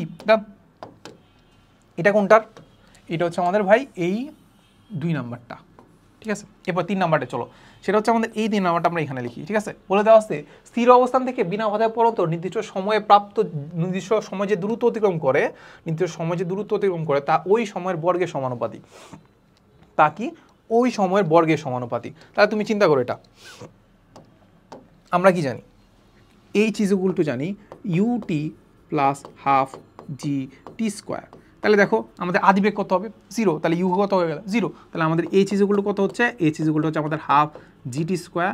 তাহলে আমাদের হাফ জি তো কনস্ট্যান্ট, তাহলে আমাদের এই চিজ প্রপোর্শনাল কত হচ্ছে, টি স্কোয়ার, শেষ। তাহলে আমাদের এখানে একটা সূত্র আছে, এখানে একটা সূত্র আছে, এগুলো জাস্ট আমাদের খ নাম্বারের জন্য খুবই ইম্পর্টেন্ট, খুবই খুবই খুবই ইম্পর্টেন্ট। ডান, ওকে। এবার আমরা মেইনলি হচ্ছে গ্রাফ দেখবো। এবার আমরা কি দেখবো, গ্রাফ দেখবো। এই গ্রাফগুলো কিসের জন্য ইম্পর্টেন্ট, এই গ্রাফগুলো আমাদের খ নাম্বারে আসে, সৃজনশীলে খ নাম্বারে আসে। এর পাশাপাশি আমাদের এমসিকিউ যে আসে না, এমসিকিউতে কিন্তু ভালো পরিমাণে আসে, ঠিক আছে। তো দেখি আমাদের বলে তাদের স্থির অবস্থা, আমি যদি স্থির অবস্থায় থাকি তার অবস্থান কি চেঞ্জ হচ্ছে, অবস্থান চেঞ্জ হচ্ছে না। তাহলে অবস্থান যদি চেঞ্জ না হয়, সে কতটুকু দূরত্ব অতিক্রম করছে বা কতটুকু তার স্মরণ হচ্ছে সেটা কি হবে, সেমই থাকবে। সো কোনো একটা গাছ থেকে সাপোজ সে 2 মিটার দূরত্বে আসে, ঠিক আছে। কোনো একটা গাছ থেকে, যেটা রেফারেন্স ফ্রেম, ওটা থেকে 2 মিটার দূরত্বে আসে। আমি যদি 10 সেকেন্ড পরে যাই, সেও দেখলাম সে 2 মিটার পার সেকেন্ড, 2 মিটারেই আসে। 20 সেকেন্ডে গেলাম 2 মিটারে আসে, 1 ঘন্টা পরে গেলাম সে 2 মিটারে আসে। তাহলে আলটিমেটলি আমরা তাকে বলবো কি, সে স্থির অবস্থায় আসে। তাহলে স্থির অবস্থায় যদি থাকে, আমরা প্রথমে স্মরণ পাইলাম, ধরো সাপোজ যে 2 মিটার পাইলাম, 1 সেকেন্ড পরে গেলাম সেটাও 2 মিটার পার সেকেন্ড, এরপরে 2 সেকেন্ড পরে গেলাম সেটাও 2 মিটারে, এরপরে 10 সেকেন্ড পরে গেলাম সেটাও দেখলাম 2 মিটারে আসে। তাহলে এই যে একটা গ্রাফ যেটা আছে স্মরণ আর হচ্ছে আমাদের টাইমের যে গ্রাফটা, সেটাকে আমরা কি বলবো, সেটাকে আমরা বলবো স্থির অবস্থায় আছে। আচ্ছা, এরপরে দেখি, এবার আমরা দেখবো হচ্ছে সমবেগ। এবার আমরা কি দেখবো, সমবেগ। তো সমবেগের ব্যাপারটা কি, সে তার ভেলোসিটি কি হবে, চেঞ্জ হবে, ভেলোসিটি কি হবে, চেঞ্জ হবে। আচ্ছা, এখন এই ফার্স্টে আমি এই ব্যাপারটা একটু দেখি। সমবেগ বলতে কি বোঝায়, না কি বললাম, চেঞ্জ হয় বলছিলাম না, সরি, বেগ চেঞ্জ হয় না, ঠিক আছে। সমবেগ বলতে বোঝায় যে সাপোজ আমি চিন্তা করলাম যে 0 সেকেন্ডে চিন্তা করলাম, 0 সেকেন্ডে তার ভেলোসিটি দেখলাম 10 মিটার পার সেকেন্ড, এরপরে 1 সেকেন্ড পরে দেখলাম 10 মিটার পার সেকেন্ড, 10 সেকেন্ড পর দেখলাম 10 মিটার পার সেকেন্ড, 20 সেকেন্ড পর দেখলাম 10 মিটার পার সেকেন্ড। তার ভেলোসিটি চেঞ্জ হয়েছে, মানে মানটা চেঞ্জ হয়েছে, মানে মান অবশ্যই এখানে দিকের কাহিনী আমাদের বলে দেওয়া নাই, বাট আমরা নর্মালি দেখবো যে দিক সেমই আছে। সো এখানে আমি মানটা চেঞ্জ পাইছি, ভেলোসিটি চেঞ্জ পাই নাই। ভেলোসিটি যখন চেঞ্জ পাই না, তাহলে এটাকে আমরা কি বলবো, সমবেগ। আর ভি বনাম টি এর গ্রাফটা হবে এরকম, যে বেগ তার চেঞ্জ হবে না, বেগ তার চেঞ্জ হবে না। হয়তো পারে এটা এমনও হইতে পারে, বাট এরকম একটা সরলরেখা বরাবরই হবে, কি হবে, সরলরেখা বরাবরই হবে, ঠিক আছে। এইবার আমরা চলে যাব আমাদের সরণ ভার্সেস টি এর গ্রাফ, সরণ ভার্সেস কি টি এর গ্রাফ।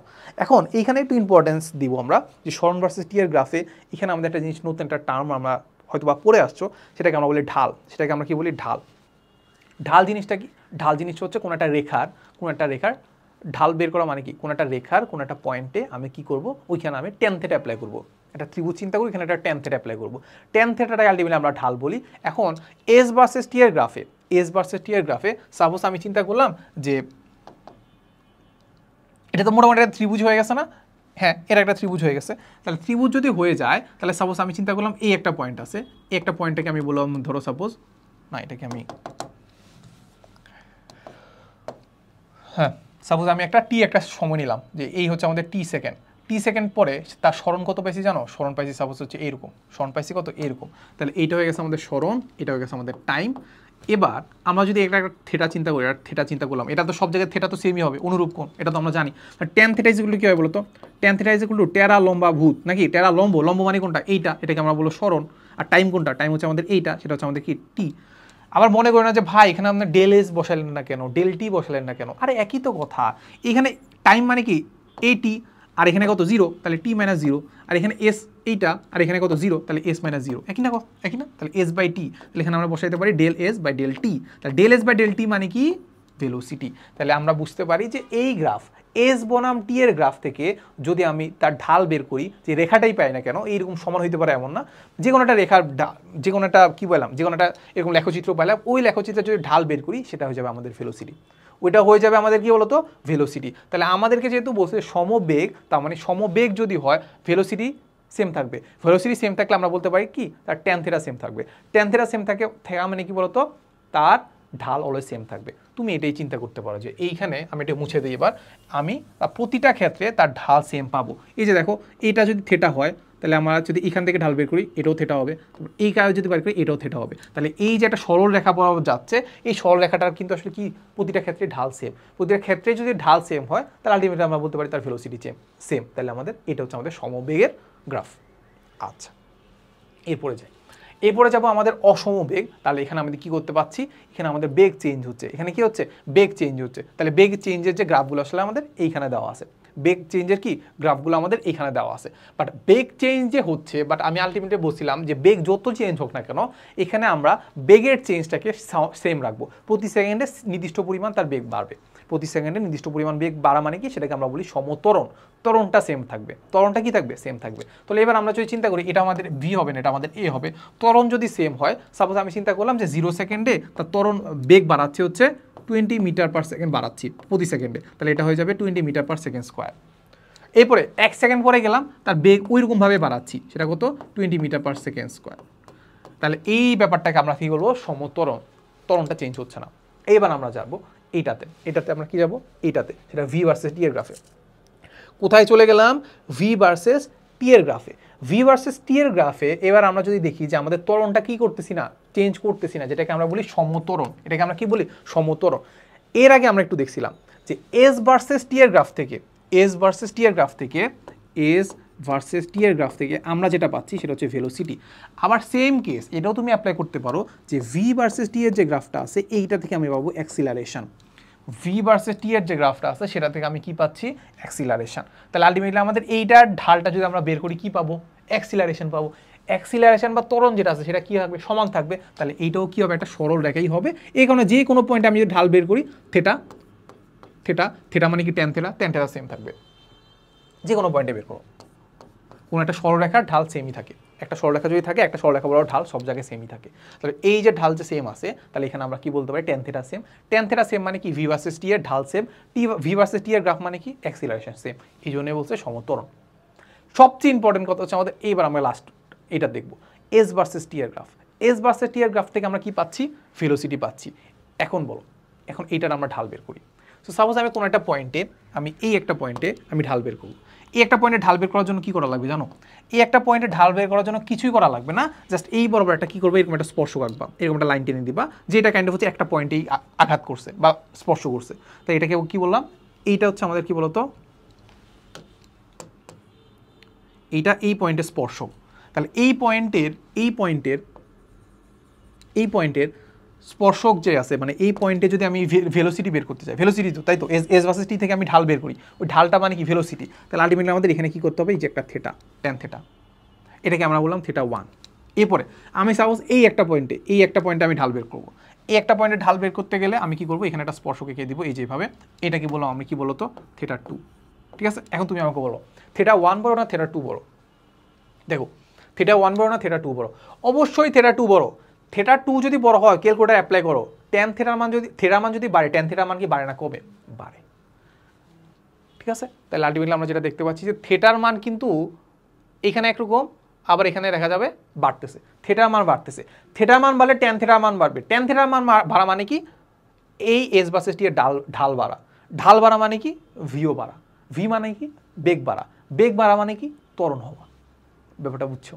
তাহলে আলটিমেটলি আমাদের এই গ্রাফগুলো আলটিমেটলি আমরা এখান থেকে বুঝতে পারলাম যে দেখো এই যে সময়ের সাথে সাথে কিন্তু ভেলোসিটি বাড়তেছে। দেখো ভেলোসিটি বাড়তেছে, ভেলোসিটি বাড়ার জন্য আমাদের এস ভার্সেস টি এর গ্রাফে ঢাল বাড়তে হবে। সো ঢাল কীভাবে বাড়বে, একবার এই যে ঢাল কীভাবে বাড়বে, ঢাল বাড়বে হচ্ছে এই যে থেটার মান বাড়া, এই যে থেটার মান বাড়া, এবার থেটার মান বাড়তে বাড়তে একদম 90 হয়ে যাবে। 90 হয়ে গেলে কত হবে, 90 এর মান কত, 1090 করো। ঠিক আছে, 1090 এর মান তুমি ব্যাপারটা বুঝতে পারছো আর কি। আচ্ছা যাই হোক, এই গেল জিনিসপাতি, আলটিমেটলি আমাদের এখান থেকে এই এতটুকুই জানা ছিল। এবার আমরা দেখবো লাস্ট একদম টপিকে চলে আসছি, সেখানে আলটিমেটলি আমরা গ্রাফ থেকে দূরত্ব বের করবো। গ্রাফ থেকে কি দূরত্ব বের করবো। সো গ্রাফ থেকে দূরত্ব বের করার ব্যাপারটা সবচেয়ে বেশি যে ব্যাপারটায় আসে, সবচেয়ে বেশি না, আমাদের এই একটা জিনিসে আসবে, সেটা হচ্ছে আমাদের এস ভার্সেস টি এর গ্রাফ। কোথা থেকে আসবে বলতো? এস ভার্সেস টি এর গ্রাফ।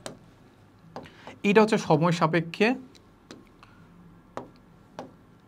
সময়, আর এখানে হচ্ছে সাপোজ ভেলোসিটি, ভি ভার্সেস টি এর গ্রাফ, ঠিক আছে? এই হচ্ছে ভি ভার্সেস টি এর গ্রাফ। আচ্ছা, তো এইখানে সাপোজ এরকম কিছু একটা হইলো আর কি, ধরো সাপোজ এরকম একটা গ্রাফ পাইলাম, ধরো ধুমধাম একটা গ্রাফ পাইলাম। এইটার ক্ষেত্রে আলটিমেটলি আমরা খুব ইজিলি আমরা গ্রাফ থেকে ত্বরণ বের করব।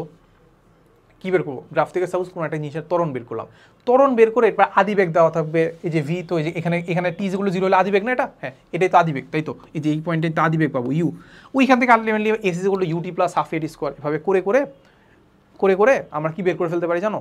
আমরা কি বের করে ফেলতে পারি? আমরা দূরত্ব বের করে ফেলতে পারি, ঠিক আছে? বাট আমরা অত কঠিন কাজ করবো না, আমরা একটু কি সহজ কাজ করবো, আমরা একটু চালাক। আমরা যেটা করবো, সাপোজ এই গ্রাফটা সাপোজ এই যে এখান থেকে শুরু হয়েছে, হ্যাঁ এখান থেকে শুরু হয়েছে, আমরা যেটা করবো এটা ক্ষেত্রফল বের করে দিব। সাপোজ আমাকে বললো যে এই যে টি সেকেন্ড পর্যন্ত তার কি বের করতে হবে, টি সেকেন্ড পর্যন্ত তার কি বের করতে হবে জানো? তার অতিক্রান্ত দূরত্ব বের করতে হবে। আমি কি করবো জানো? এই যে এখান থেকে একটা লাইন টানবো, এই যে ক্ষেত্রফল যেটা আছে এই ক্ষেত্রফলটা বের করে দিব, ক্ষেত্রফলটা বের করে দিব। কেন? একটা জিনিস মাথায় রাখবা, সাপোজ এই গ্রাফটা যদি এমন হইতো, কি হইলো? এই গ্রাফটা সাপোজ যদি এমন হইতো যে এইটা হচ্ছে আমাদের ধরো টাইম, এইটা হচ্ছে আমাদের ভেলোসিটি, সাপোজ গ্রাফটা সাপোজ হচ্ছে এরকম, গ্রাফটা সাপোজ হচ্ছে এরকম, তাহলে আমাদের এই টি সেকেন্ড পর্যন্ত অতিক্রান্ত দূরত্ব কীভাবে বের করতাম বলতো? এই টি সেকেন্ড পর্যন্ত অতিক্রান্ত দূরত্ব। এখন তুমি একটা জিনিস চিন্তা করো যে এইটা ক্ষেত্রফলটা কত হয় বলতো? এটা ক্ষেত্রফলটা কত হয়? এটা একটা কি আয়ত না? আয়তের ক্ষেত্রে কীভাবে বের করে? দৈর্ঘ্য ইন্টু প্রস্থ। তাহলে দৈর্ঘ্য কত? দৈর্ঘ্য হচ্ছে আমাদের, ধরো সাপোজ এইটা, সেটা হচ্ছে আমাদের টি। প্রস্থ কত? প্রস্থ হচ্ছে আমাদের এইটা, সেটা হচ্ছে ভি। তাহলে ভি ইন্টু টি, এটাকে আমরা কি বলি বলতো? এস না? ভি ইন্টু টিটাকে আমরা কি বলি? এস। তাহলে এইখান থেকে আলটিমেটলি বোঝা যাচ্ছে যে ক্ষেত্রফল বের করে আলটিমেটলি আমি সরল পাই, v into t, s is equal to v t. তাহলে এই হচ্ছে কথা। তাহলে সিম্পল কথা, জাস্ট তুমি ওটা এককভাবেও চিন্তা করতে পারো, একক দিয়েও চিন্তা করতে পারো। সাপোজ আমি এইটা হচ্ছে কি বলতো? ভি, ভি এর একক কি? Metre per second. টি এর একক কি? সেকেন্ড। তাহলে এই দুটোকে গুণ করলে আলটিমেটলি আমরা metre per second into second পাচ্ছি। তাহলে পার সেকেন্ড আর সেকেন্ড কাটা থাকবে হচ্ছে মিটার। তাহলে আমরা কোনো একটা গ্রাফের ক্ষেত্রে আমরা দুটো এককে গুণ করে দেখবো যে এইটার একক কার সাথে মেলে, কার সাথে মিলে, তাহলে সেটাই হচ্ছে আমরা এটা ক্ষেত্রফল থেকে পেয়ে যাই। এটা কি হচ্ছে? ক্ষেত্রফল থেকে পেয়ে যায়। তো সিম্পল কথা, আমরা অত কিছু চিন্তা করবো না। আমাদের সাপোজ গ্রাফটা দিল সাপোজ এরকম,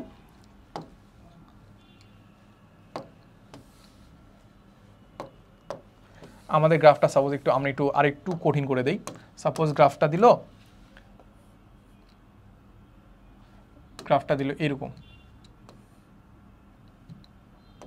গ্রাফটা দিল এরকম। তাহলে এইটার ক্ষেত্রে আমরা কি করবো? জাস্ট সিম্পলি ক্ষেত্রফল বের করবো, তাহলে পুরোটা আমরা কি অতিক্রান্ত দূরত্ব পেয়ে যাবো। সো ওইটা ক্ষেত্রফল বের করার জন্য কীভাবে করা যায় বলতো? ক্ষেত্রফলটা খুব ইজিলি একভাবে করা যায়, এভাবে যে এখানে একটা লাইন টেনে দিলাম, তারপর এখানে একটা লাইন টেনে দিলাম, তাহলে এইটা হয়ে গেছে কি বলতো? এইটা হয়ে গেছে একটা ট্রাপিজিয়াম, এটা হয়ে গেছে আমাদের একটা ট্রাপিজিয়াম, এটা হয়ে গেছে আমাদের আয়ত, এটা হয়ে গেছে আমাদের ত্রিভুজ। তাহলে এই তিনটা ক্ষেত্রফল বের করলেই আলটিমেটলি আমরা কি অতিক্রান্ত দূরত্ব পেয়ে যাবো। সাপোজ এটা হচ্ছে আমাদের টি1 সেকেন্ড, তাহলে টি1 সেকেন্ড পর্যন্ত অতিক্রান্ত এই ক্ষেত্রফলটা। এরপরে এটা হচ্ছে আমাদের টি2, তাহলে টি1 থেকে টি2 পর্যন্ত যে অতিক্রান্ত দূরত্ব সেটা হচ্ছে আমাদের এইটা।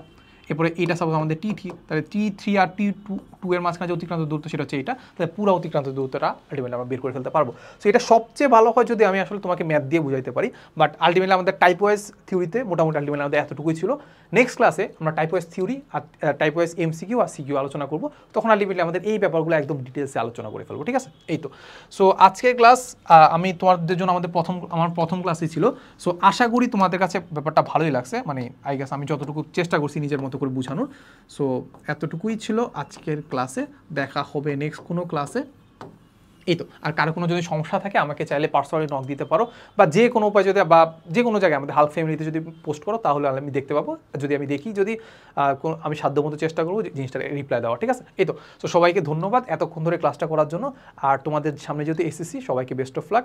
আসসালামু আলাইকুম সবাইকে।